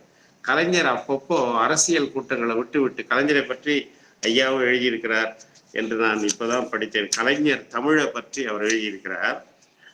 கலைஞர் என்ன சொல்வாரோ, அடிக்கடி அரசியல் கூட்டத்தை விட்டுட்டு இலக்கிய கூட்டத்துக்கு வருவார். ஏங்க, உங்களுக்கு எவ்வளவோ வேலை இருக்கு ஒரு நாட்டு முதலமைச்சரா, அதை விட்டு இலக்கிய கூட்டத்துக்கு வருகிறீர்களே என்று சொன்ன போது கலைஞர் சொல்லுவாராம், அங்க அந்த ஒரு கீரியும் பாம்பும் சண்டை போட்ட கதையை சொல்லுவாங்க. கீரி பாம்பு சண்டை போட்டா பாம்பு கீரி தான் ஜெயிக்கும் எப்போ, ஆனா அந்த பாம்பை அது சாப்பிட்டு ஜெயித்து விடும். ஆனால் உடனே என்ன செய்யுமா, அந்த கீரி அந்த விஷ முறிவு, நச்சு முறிவு இருக்கிற ஒரு பச்சளை அதுக்கு தெரியுமா, அந்த பச்சளை இருக்கிற செடிகளுக்கு போய் அதை சாப்பிட்டு அந்த செடியோடையே இருக்குமா நச்சு முறி. ஏனென்றால் அது பாம்பை கடித்து விட்டது அல்லவா, அந்த நச்சு அதன் உடலில் ஏறி இருக்கும் அல்லவா, அந்த நச்சை முறிப்பதற்காக அந்த செடி இடத்துல போய் அதை பிடிச்சு முறித்து கொள்ளுமா.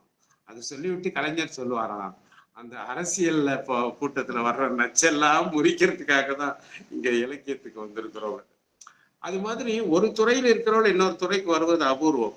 ஆனால் அரவாணன் ஐயா அவர்கள் எப்படித்தான் படித்திருக்கிறார்களோ இத்தனை துறைகளிலும் ஆய்வு செய்திருக்கிறார், இத்தனை துறைகளிலும் நூல் எழுதுகிறார். இத்தனை துறைகளில் ஆய்வு செய்தாலும் see the temptation for speakers and writers, கடைசி வரை எனக்கு கூட இப்போது 70 நோக்கி சென்று கொண்டிருக்கிறேன்.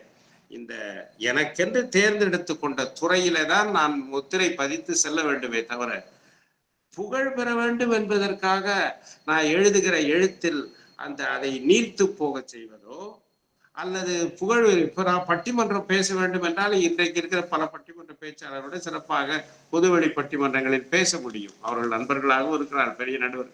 ஆனால் நான் பேண விரும்புகிற தரத்தை அங்கே பேண முடியாது. அது பொழுதுபோக்கு. அப்புறம் ரேட் ரேஸ் என்று சொல்றார், எலி பந்தயம். எனக்கு வாய்ப்பு கொடுக்கறதுக்காக அவனை திட்டி, அவனை பார்க்கறதுக்காக இவனை திட்டி, ஆளை பிடிச்சி வாய்ப்பு வாங்கி, இதெல்லாம் செய்யக்கூடாது என்று என் வாழ்க்கையில நான் நிற்கிறேன் என்றால், நெஞ்சில் உரத்தோடும் நேர்மை திறத்தோடு நிற்கிறேன் என்றால், அது நான் அரவாணன் ஐயாவுடைய மாணவன். அவர் ஆய்வுல எதுவாவது பொழுதுபோக்குக்காக அவர் சமரசம் செய்து கொண்டிருக்கிறாரா, இல்ல புகழ் பெற வேண்டும் என்பதற்காக தரமற்ற நகைச்சுவைக்கு இறங்கி இருக்கிறாரா? Is a serious writer and serious speaker. ஆனா பொழுதுபோக்குக்காக எழுதவில்லை, மக்களுடைய மனத்தின் பழுதுபோக்கை எழுதிய அந்த மாமேதை இவைகளில் எப்படி சமரசம் செய்து கொண்டாது வாழ்ந்தாரோ, அப்படி போல எனக்கும் எஞ்சி இருக்கிற வாழ்நாளில் அப்படியே நான் ஏற்றுக்கொண்ட கொள்கைக்கு வாழ்ந்து விட்டு போனால் அதுதான் அவருக்கு நான் செய்கிற மரியாதை என்று நான் புரிந்து கொள்கிறேன். நீங்களும் அதை ஏற்றுக்கொள்வீர்கள் என்று நம்புகிறேன். என்னுடைய இந்த தனிப்பட்ட தேர்வுகளை பற்றி அவர் ஒரு நாளும் என்னிடம் குறை சொன்னதில்லை, என்னை பாராட்டி இருக்கிறார். நீ வகுத்து கொண்ட பாதையில் நீ தடம் மாறாமல் செல்ல வேண்டும் என்று பாராட்டி இருக்கிறார். அப்படிப்பட்ட அந்த மாமனிதருடைய நினைவை போற்றுகிற, என் நினைவாகவே என்னுள் வாழ்ந்து கொண்டிருக்கிற அந்த என்னுடைய ஞான தந்தை, அன்பின் ஆசான், அவரை பற்றிய நினைவுகளை உங்களோடு பகிர்ந்து கொள்ள, உணர்வுகளை உங்களோடு பகிர்ந்து கொள்ள எனக்கு நீங்கள் கொடுத்த இந்த வாய்ப்புக்காக குடும்பத்தாருக்கும் அருமை சகோதரி பேராசிரியர் வாணி அறிவாளன் அவர்களுக்கும் அம்மாவுக்கும் என் நெஞ்சார்ந்த நன்றியை தெரிவித்து நிறைவு செய்கிறேன். நன்றி. ஐயா மோசஸ் ஐயா அவர்களுக்கு நன்றியை புலப்படுத்திக் கொள்கிறோம். அவருடைய பச்சையப்பன் கல்லூரி நினைவு தொடங்கி செனகல் நாட்டிலிருந்து அவருக்கு எழுதியவரை அவரோடு இணைந்து பயணித்த பயணங்களை ஐயா அவர்கள் நினைவு கூர்ந்தார்கள். ஐயா அவர்களுக்கு நன்றியை புலப்படுத்திக் கொள்கிறோம். தொடர்ந்து நினைவுரை, சிந்திக்க வாங்க வாசிக்க வாங்க என்னும் நிகழ்வுகளிலும் சரி, ஐயாவினுடைய விருது வழங்கும் விழாக்களிலும் சரி, சென்னையில் நடக்கின்ற பொறுப்புடைய இலக்கிய விழாக்களில் தொடர்ந்து பார்வையாளராகவும் பங்கேற்பாளராகவும் இடம்பெறுகின்ற முனைவர் அமுதா பாலகிருஷ்ணன் அவர்கள் இப்பொழுது நினைவுரை வழங்க வருகை தருகிறார்கள். அமுதா பாலகிருஷ்ணன் அவர்கள் நல்ல சிந்தனையாளர், கல்வி நிறுவனங்களுடைய பொறுப்பாளர். ஐயா அவர்கள் இப்பொழுது உரை நிகழ்த்த வருகை தருகிறார். அன்புள்ள கொண்ட அனைவருக்கும் எனது பணிவான வணக்கங்கள். ரொம்ப மகிழ்ச்சியா இருக்குது. மகிழ்ச்சி மட்டும் இல்லை, ஆனால் கஷ்டமா இருக்குது. ஐயா கூட என்கிட்ட இருக்கும்போது ஒரு பாசமா இருக்கக்கூடிய ஐயா அந்த வயசுல ஒரு 78 வயசு 77 வயசுல போகும்போது ரொம்பவும் கஷ்டமா இருந்தது. ஐயா எல்லாத்தையும் கஷ்டமா தெரியுது, எப்படிதான் சமாளிக்கிறாங்கன்னு தெரியல. இருந்தாலும் தமிழ்நாட்டில் இல்லை, இந்திய அளவில் உலகத்துல ஐயா அப்ப அரவாணன் சொல்லி வந்தா ரொம்ப மகிழ்ச்சியா இருக்கும். கையெழுத்து கும்புற அளவுக்கு இருக்கும். ஏன்னா அவங்க ஒரு நல்ல மனிதர். அந்த அந்த புத்தகத்துல பேசும்போது கூட மணிமே அந்த திருநெல்வேலியில அந்த பேசலுக்கு யார் யாருக்கு என்ன கேட்டா அந்த புத்தகத்தை எடுத்துக்கிட்டு அவங்க நேர்ல போய் இது முடிச்சுக்கோ அப்படிங்கிற அளவுக்கு அவங்க நேர்ல போவாங்களாம். மற்றவங்க வா அப்படின்னு சொல்லுவாங்க, நான் அவரே நேர்ல போய் சரி நீ போய் பாருன்னு சொல்லி கையெழுத்து போடுவாங்களாம். அந்த அளவுக்கு யாராலும் பண்ண மாட்டாங்க. சும்மா நீ வா அப்படிங்கிற மாதிரி இல்லாம ஒரு பெருந்தன்மையான. அது மட்டும் இல்ல, நான் முதல்ல நம்ம அனைத்து இந்த தமிழ் எழுத்தாளர் சங்கம் ஐயா விக்ரமன் ஐயாவோட அவங்ககிட்ட மீட் பண்ணேன். அன்னைக்கு தான் நான் முத ஐயாட்ட பார்த்தேன். அந்த காலத்துல போது அடடா இப்படி ஒயிட்ல போட்டு துப்பாக்கியில போட்டு அப்படியே அழகா இருக்கீங்களே அப்படின்னு எனக்கு சந்தோஷமா இருக்கு. தமிழ் வாணன் மாதிரி இல்லை, அதை ஒரு ஒயிட்டா பண்ணியிருப்பாங்க. அந்த இதில் அன்னைக்கு பார்த்து ஐயா அப்போ எப்பப்போ போகும்போது ஐயா வாங்கன்னு வணக்கம், நல்லா இருக்கீங்களான்னு சொன்னாங்க. அப்படி சின்ன அளவுக்கு ஒரு பாசமா இருப்பாங்க. ஐயா அப்புறம் திரும்ப வீட்டுக்கு போற அளவுக்கு வரட்டு நம்ம ஏர்வாடி ஐயா என்ன முதல்ல கூப்பிட்டு வந்தாங்க. நம்ம கலைமாமணி ஏர்வாடி ராதாகிருஷ்ணன் ஐயா தான் அவங்ககிட்ட கூட போவேன். அவங்களோட போகும்போது என்ன வீட்டுக்கு போறோம். அந்த எடுத்த உடனே முதல்ல பேசும்போது நாங்க பேசுறதுக்கு முன்னாடி அம்மா தாயம்மாள் காப்பி எப்படி கொடுத்தாலும் தெரியல, அப்படி காப்பி கொடுத்துட்டு தந்துடுவாங்க எங்க 2 பேரும். அந்த அளவுக்கு யாராலும் முடியாது. எங்க வச்சிங்களோ தெரியாதோ அந்த அடுத்த செகண்ட்லேயே காப்பி தான் வந்துடும். அப்போ முதல்ல குடிச்சிட்டு போங்க அப்படின்னு சொல்லுவாங்க. குடிச்சிட்டு அதுக்கப்புறம் பேசுவோம். அது மாதிரி ரொம்ப மகிழ்ச்சியா இருக்கு. அது மட்டும் இல்ல, ஒரு தடவை நான் என்னை பற்றி பெருமை சொல்லக்கூடாது, இருந்தாலும் ஒரு நாள் ஐயா கரண்ட்ல வந்து சரியில்லாத இது எலக்ட்ரீஷியன் வந்து பண்ணணும், எனக்கு ஒரு எலக்ட்ரீஷியன் கிடைச்சா நல்லா இருக்கும். இன்னைக்கு சாயங்காலம் அந்த பாத்ரூம்ல இருந்து சரியா ஹீட்டர் இல்லை, அதனால எனக்கு பண்ணணும்னு சொல்லி சொன்னாங்க. ஐயா கொஞ்சம் லைன்ல இருங்க, கான்ஃபரன்ஸ்ல அப்படியே விட்டுருங்க, அப்படியே கான்ஃபரன்ஸ்ல கூட நான் அவர்கிட்ட பேசுறேன்னு சொல்லி பேசிட்டு எப்பா எலக்ட்ரிஷியன் ஐயா வந்து காப்பா அரவணன் வந்து அந்த இடம் இருக்கு, அந்த இடத்துல வந்து ஐயா லைன்ல தான் இருக்காங்க, என்ன வேணுங்கிறத சொல்லி அவங்க சொல்லுவாங்க, அது இன்னைக்கு சாயங்காலத்துக்குள்ள கண்டிப்பா பண்ணி தான் ஆகணும் அப்படின்னு சொன்னேன். உடனே வந்து ஐயா நீங்க சொல்லுங்கன்னு, அது இந்த கரண்ட்ல வந்து சரியா இல்லை, நான் வந்து ஐயா சொல்லியிருக்காங்க, நான் கண்டிப்பா சாயங்காலம் வந்துடுறேன்னாங்க. அந்த சாயங்காலம் வந்துட்டு அந்த நிகழ்ச்சியை முடிச்சதுக்கு அப்புறம் தான் அவன் என்கிட்ட நல்லபடியா பண்ணி கொடுத்தேன்னு சொல்லி சொன்னாங்க. அதுக்கு அடுத்த நிமிஷம் அவங்க சொன்னாங்க, இந்தியாவில் வந்து ஒரு அமைச்சர் இருந்தா நீங்க இருந்தா உலகமே நல்லாவே இருக்கும்னு சொல்லி சொன்னாங்க. அந்த அளவுக்கு எனக்கு பெருமையா இருக்கும். அந்த அளவு இந்த செகண்ட்ல நாளைக்கு பாக்குறேன் மத்தியானம் அடுத்த செகண்ட்ல கான்ஃபரன்ஸ் போட்டு எனக்கு பண்ணக்கூடிய டைப்பு வேற யாருமே இருக்க முடியாது அப்படின்னு சொல்லி எனக்கு பெருமையா சொன்னாங்க. அதே மாதிரி ஒரு காலத்துல வந்து நான் வந்து என்னை பற்றி சொல்லக்கூடாது, நான் வந்து அமுதா ஹார்ட்வேர்ஸ்ல கடையில வச்சிருக்கேன், ஒரு ஹார்ட்வேர் பெயிண்ட் சிமெண்ட் வச்சிருக்கேன். அப்போ எல்லாரும் வந்து அண்ணாச்சி நீங்க வந்து உங்களுக்கு அமெரிக்காவில் வந்து உங்களுக்கு டாக்டர் இல்லம்மா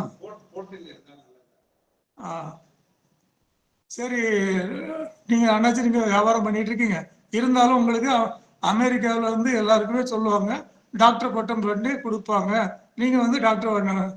கடையில் வந்து எப்படி வியாபாரம் பண்ணிட்டு டாக்டர் வந்து சரியா இருக்காது அப்படின்னு சொல்லும்போது இல்லை எல்லாருமே சொல்லுவாங்க, ஐயா அசிங்கம், நான் தப்பு பண்ண மாட்டேன், காமராஜர் மாதிரி எதுவும் தப்பு பண்ண மாட்டேன். இன்னைக்கு கூட எங்க காலேஜில் அந்த ஸ்கூல்ல வந்து அமுதா மெடிக்கல் ஸ்கூல்ல வச்சிருக்கேன். அன்னைக்கு ஆரம்பிக்கும் போது ஒரு பெரிய பேனர் போட்டேன், நோ டொனேஷன் அப்படின்னு போட்டிருக்கேன். அதாவது இது வரைக்கும் நாங்கள் வந்து இது வரைக்கும் பண்ணியிருக்கேன், இத்தனை வருஷத்துக்கு பண்ணியிருக்கேன், ஐயாவுக்கு எல்லாம் தெரியும். அப்போ அந்த அளவுக்கு நான் வந்து தப்பு பண்ண மாட்டேன், எனக்கு இந்த டாக்டரே வேண்டவே வேண்டான்னு. ஆனால் அன்னைக்கு இரவு எனக்கு ஒரு மனசு, அப்போ நான் பிஎஸ்சி முடிச்சிருக்கேன், அப்போ நம்ம எம்ஏ படித்தா நல்லா இருந்தேன். அன்னைக்கு மறுநாள் காலையில் அண்ணாமலை யூனிவர்சிட்டியில் வந்து எக்மூரில் போயிட்டு எனக்கு அப்ளிகேஷன் கொடுத்தேன்னா, நீங்கள் என்னாச்சு கடையில் வச்சுருக்கீங்கன்னு சொல்லி அவர் சொல்லியிருக்காரு. அது இல்லை எனக்கு வேணும்னு சொல்லி அன்னைக்கு எம்ஏ எடுத்து அதுக்கப்புறம் வந்து ஒரு வருஷம், அவர் 2 வருஷம், 2 வருஷத்துல எனக்கு 59 இது இருக்கு, உங்களுக்கு 55 நாளும் பரவாயில்ல எலிஜிபிள், நீங்கள் வந்து பிஹெச்டி பண்ணலாம்னு சொல்லி பச்சைபாஸ் காலேஜில் வந்தேன். ஒரு நண்பர் வந்து இன்னொரு நண்பரோட நண்பர் வந்து அந்த பேராசிரியர் வந்து வந்தாங்க. அப்போ நான் என்ன பண்ண மாட்டேன், என்ன வேணும் தெரியல, எனக்கு தெரியல, எனக்கு பிஹெச்டி வேணும்னு. பாரதி வச்சு பண்ணலாமா அப்படின்னா, வேற ஏதாவது பண்ணலாமான்னு. பாரதி ஏகப்பட்ட பண்ணியிருக்காங்க. எனக்கு வந்து எங்க ஐயா வந்து காப்பா அரவாணன் வந்து சிறுகதைகள் நிறைய வச்சிருக்காங்க. அந்த சிறுகதைகளை வச்சு நான் வந்து பிஹெச்டி பண்ணணும்னு ஆசைப்படலாம, எனக்கு ஒரு பெருமையும் கூட எனக்கு சொல்லாம நான் போக்கலாமே அப்படின்னு சொல்லி அந்த பேராசிரியர் சேர்த்து காப்பா அரவாணன் ஐயா அவரையும் வந்து நாங்கள் 2 பேரும் வீட்டுக்கு வந்தோம். வீட்டுக்கு வந்ததுக்கு அப்புறம் வந்தோடனே, ஐயா எனக்கு பத்திரிகை இந்த புத்தகங்களும் தாங்க, நான் வந்து பிஹெச்டி பண்ணணும் அப்படின்னு. எதுக்கு அப்படின்னாங்க, ஒரே வார்த்தை, எதுக்கு? அதை அது என்ன லாபம், என்னுடைய சிறுகதை வாங்கினா உங்க மக்களுக்கு என்ன லாபம், அதெல்லாம் வேண்டாம், நீங்க ஏற்கனவே 18 பத்தியே வச்சிருக்க, வாழ்வியல் முன்னேற்ற சிந்தனைகள் சொல்லி நீங்க 18 புத்தகம் வச்சிருக்கீங்க, புத்தகம் வச்சிருக்கீங்க, அந்த 18 வச்சு நீங்க அதுல வந்து நீங்க வந்து வாழ்வியலை பற்றி நீங்க அழகா பண்ணக்கூடிய உங்களுக்கு கெப்பாசிட்டி, அந்த இதை பண்ணுங்க, இது எனக்கு வேண்டாம், அந்த புத்தகம் வேண்டாம்னா. ஆக நீங்க அப்ப என்ன செய்யலாம் சொல்லி வாழ்வியல் முன்னேற்ற சிந்தனைகள் அப்படின்னு சொல்லி அவங்க தான் பேர் கொடுத்தாங்க, இலக்கியத்தில் வாழ்வியல் முன்னேற்ற சிந்தனைகள் சொல்லி பண்ணி கொடுத்தாங்க. சரி ஐயா நான் பண்ணி சொல்லி கொடுத்து நம்ம ஐயா என்னது அந்த இடத்துக்கு வந்துட்டோடனே அன்னைக்கு வாழ்வியல் சிந்தனை வந்து கொடுத்து எல்லாம் கொடுத்து கரெக்டாக 3 வருஷங்கிறத 4 வருஷம் சொன்னாங்க. 4 வருஷத்துக்கு எனக்கு பெர்மிஷன் கொடுத்தாச்சு. எல்லாம் அருமையாக இருக்கு. சென்னையில் கூட எங்கே இல்லை, டெல்லியில் கூட சக்ஸஸ் கிராண்ட் அப்படின்னு சொல்லி போட்டிருக்காங்க, சந்தோஷம்.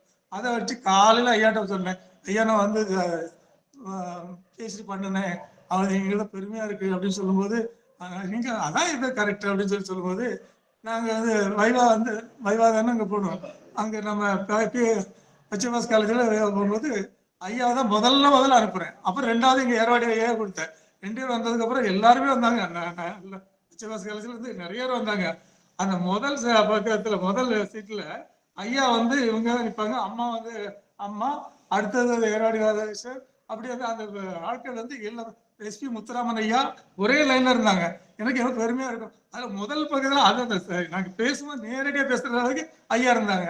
எனக்கு தான் சொன்னேன், ஐயா தான் எனக்கு வந்து இந்த பத்திரிகை தான் பண்ண அந்த பிஎஸ்சிக்கு பண்ணக்கூடிய ஒரு ஐயா எனது காப்ப அரவாணன் ஐயா அப்படின்னு எனக்கு பெருமையா இருக்குன்னு சொல்லி அந்த மேடையில முதல்ல சொன்னேன். அப்படி பேசி முடிச்ச உடனே இதுல ஒண்ணு தெரியுமா, எங்க நல்ல ஏராடி ராதாகிருஷ்ணன் எனக்கு ஹெல்ப் பண்ணுவாங்க. ஆனா எனக்கு தான் மொத வந்து என்ன பண்ணாங்க, அது எடுத்த உடனே ஒரு பயிர்த்து இது வாழ்வியல் எண்ணத்தை எப்படி என்ன பண்ணு அப்படின்னு சொன்னாங்க. ஐயோ இவங்களே நமக்கு அப்படின்னு சொல்லி கேட்ட உடனே அதுக்கு பதில் சொன்னேன். உண்மையிலேயே எல்லாத்துக்கும் பதில் சொன்னேன். பதில் சொல்லி அதை ஏர்வாடி ஐயா கொடுக்கும்போது ஐயோ கொஞ்சம் பயந்து இருந்தாலும் நம்ம நான் வந்து இப்படித்தான் இருக்கணும் இப்படித்தான் இருக்கேன் அப்படின்னு அவங்களே கை தட்டி கொடுத்தாங்க. அது எனக்கு பெருமையா இருந்துச்சு. அது மட்டும் இல்ல, எல்லாம் பேசி வந்துட்டு எல்லாரும் சொன்னாங்க, ஏங்க எல்லா கேட்டாலும் கரெக்டா சொல்றாங்க, அப்படி இருக்கும்போது எதுக்கு பேசாம கையெழுத்து போடுங்க, எதுக்கு வேஸ்ட் பண்ணாதீங்க அப்படின்னு சொல்லி பின்னாடி வந்து யாரோ ஒருத்தர் கேட்டாங்க. தெரியும் யாருமே தெரியாது. அந்த அளவுக்கு நம்ம அந்த பெருமை வந்து எங்க ஐயா கப்ப அரவாண ஐயா பெருமை தான் 100க்கு 100 1000 அவங்களுக்கு பெருமை. அந்த சந்தோஷமா இருக்கணும். இன்னையோட இருந்துச்சுன்னா எனக்கு ரொம்ப மகிழ்ச்சியா இருந்திருக்கணும். நீங்க எல்லாரும் மக்கள்லாம் இருக்குது. நான் சரியா பேசினா தெரியல, இருந்தாலும் மிக்க நச்சு ரொம்ப சந்தோஷமா இருக்கு. 100 ஆண்டு காலம் அம்மாவும் 100 ஆண்டு காலம் இருக்கணும், ஐயா 1000 ஆண்டு இருக்கணும். அந்த நம்ம எல்லா பிள்ளைங்கள் எல்லாம் சேர்ந்து ஐயா கேப்ப அரவணை பார்க்கணும். எல்லாரையும் பார்த்து அதை பற்றி புத்தகங்கள்லாம் பார்த்து படிக்கணும். ரொம்ப சந்தோஷமா இருக்கணும். வாழ்த்துக்கள் ஐயா. நன்றி ஐயா. அவர்களுக்கு நன்றி. அமுதா பாலகிருஷ்ணன் அவர்கள் தன்னுடைய கல்வி உயர்விற்கு ஐயாவினுடைய துணையும் வழிகாட்டலும் எவ்வாறு இருந்தது என்பதை பதிவு செய்து கொண்டார்கள். அவர்களுக்கு அறக்கட்டளையின் சார்பாக நன்றியை வெளிப்படுத்திக் கொள்கிறோம். எங்களுடைய தங்கை நினைவேந்தல் உரை நிகழ்த்த வருகிறார்கள். அவர்களை அருள் சிங்கோர் அவர்களை அன்போடு அழைக்கின்றோம். அனைவருக்கும் எனது மாலை வணக்கம். நேரம் கருதி ஒரு சில செய்திகளை மட்டும் நான் கூற விரும்புகிறேன்.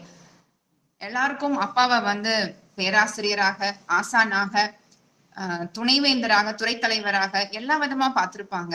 மகளாகிய நான் பார்த்தது ஒரு சில செய்திகளை இங்க சொல்ல விருப்பப்படுறேன். அதனால இது வந்து மகள் தந்தை உறவு பற்றியது. எல்லாரும் பெரியவர்கள் எல்லாம் கூறியது. அது அப்பாவை வந்து ஒரு லீடர்ஷிப் குவாலிட்டி, ஒரு ப்ரொஃபஷனல், லைஃப் லாங் லேர்னர், கம்யூனிகேட்டரா பார்த்திருக்கிறாங்க. நான் பார்த்தது எப்படின்னா ஒரு ப்ரொடெக்டரா, ஒரு ப்ரொவைடர், ஒரு மென்டார் அண்ட் மோட்டிவேஷனல் ஹீரோ தான் நான் சொல்லுவேன். ஏன்னா எல்லா மகளுக்குமே தன்னுடைய தந்தை வந்து ஒரு ஹீரோ தான். அப்பா வந்து சிறிய நான் மழலையா இருக்கும் போது அப்பா எப்படி என்னை கூப்பிடுவாங்கன்னா அருள் கண்ணு அப்படின்னு தான் கூப்பிடுவாங்க. இறுதி காலகட்டம் வரைக்குமே அப்பா வந்து அருள் கண்ணு அப்படிதான் வந்து சொல்லுவாங்க. அம்மாவும் பல தடவை சொல்லியிருக்கிறாங்க.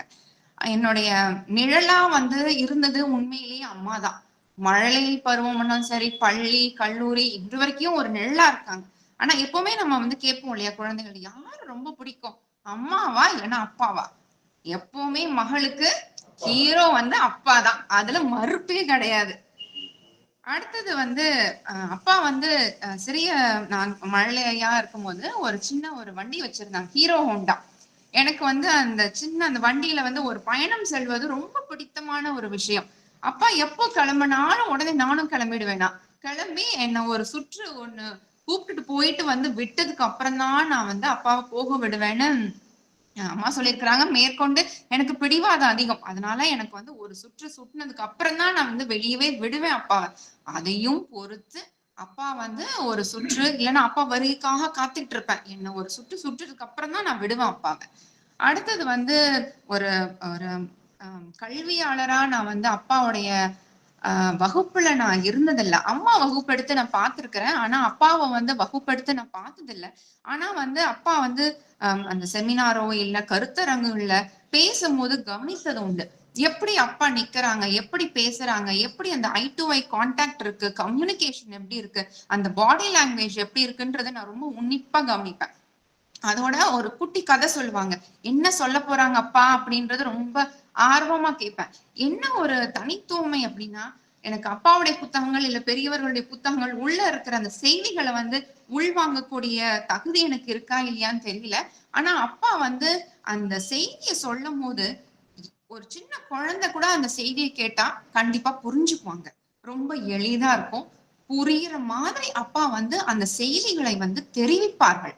அதுதான் ஒரு பெர்ஃபெக்ஷனிஸ்ட் நான் சொல்லுவேன். அது ஒரு பெர்ஃபெக்ஷனிஸ்ட் இன் கண்டென்ட் டெலிவரி. ஒரு கடினமான ஒரு கருத்தை கூட ஒரு எளிய முறையில, ஒரு எளிய நடைமுறையில அதை வந்து தெளிவா அதுக்கு சொல்றது அப்பாவுக்கு இணை வேற யாருமே கிடையாது.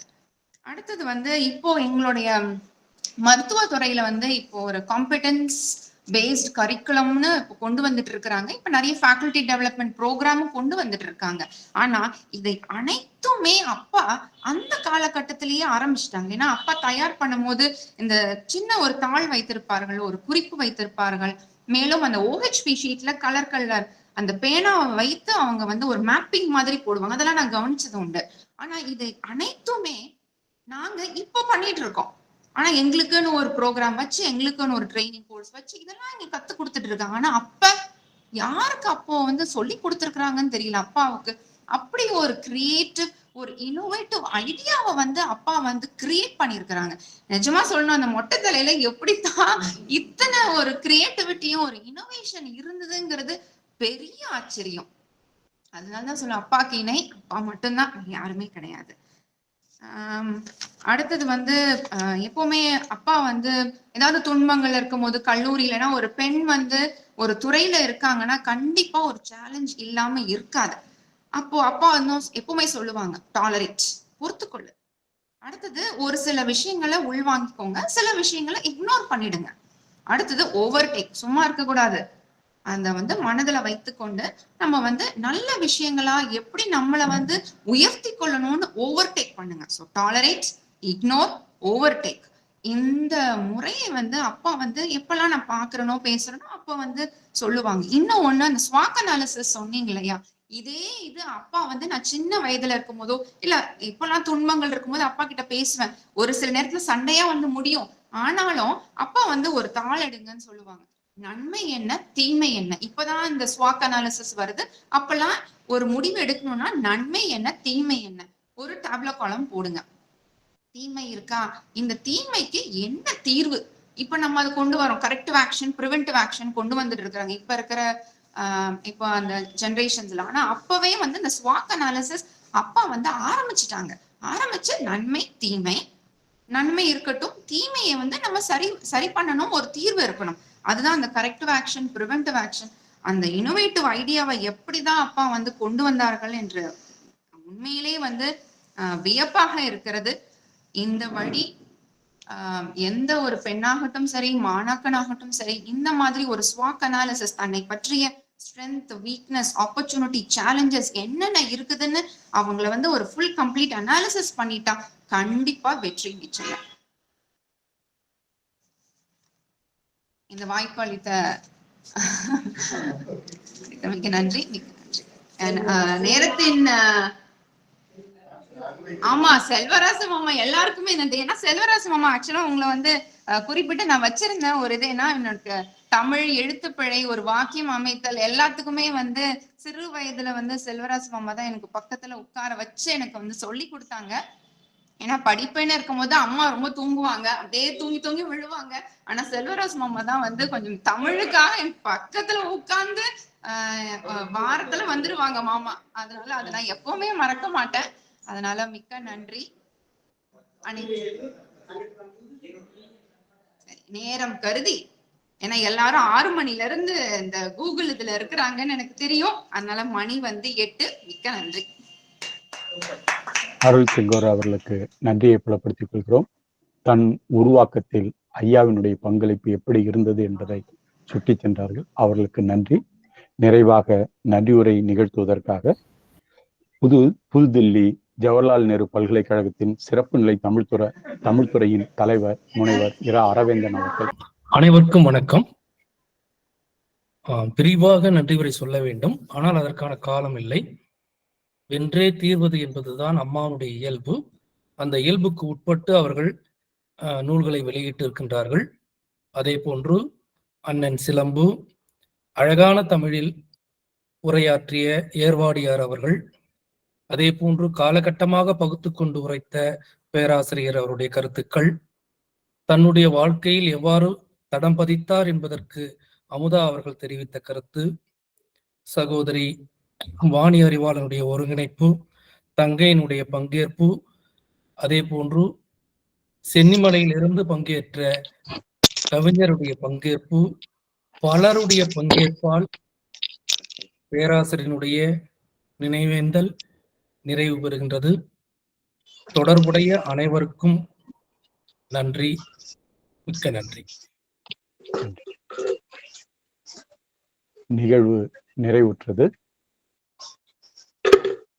நன்றி.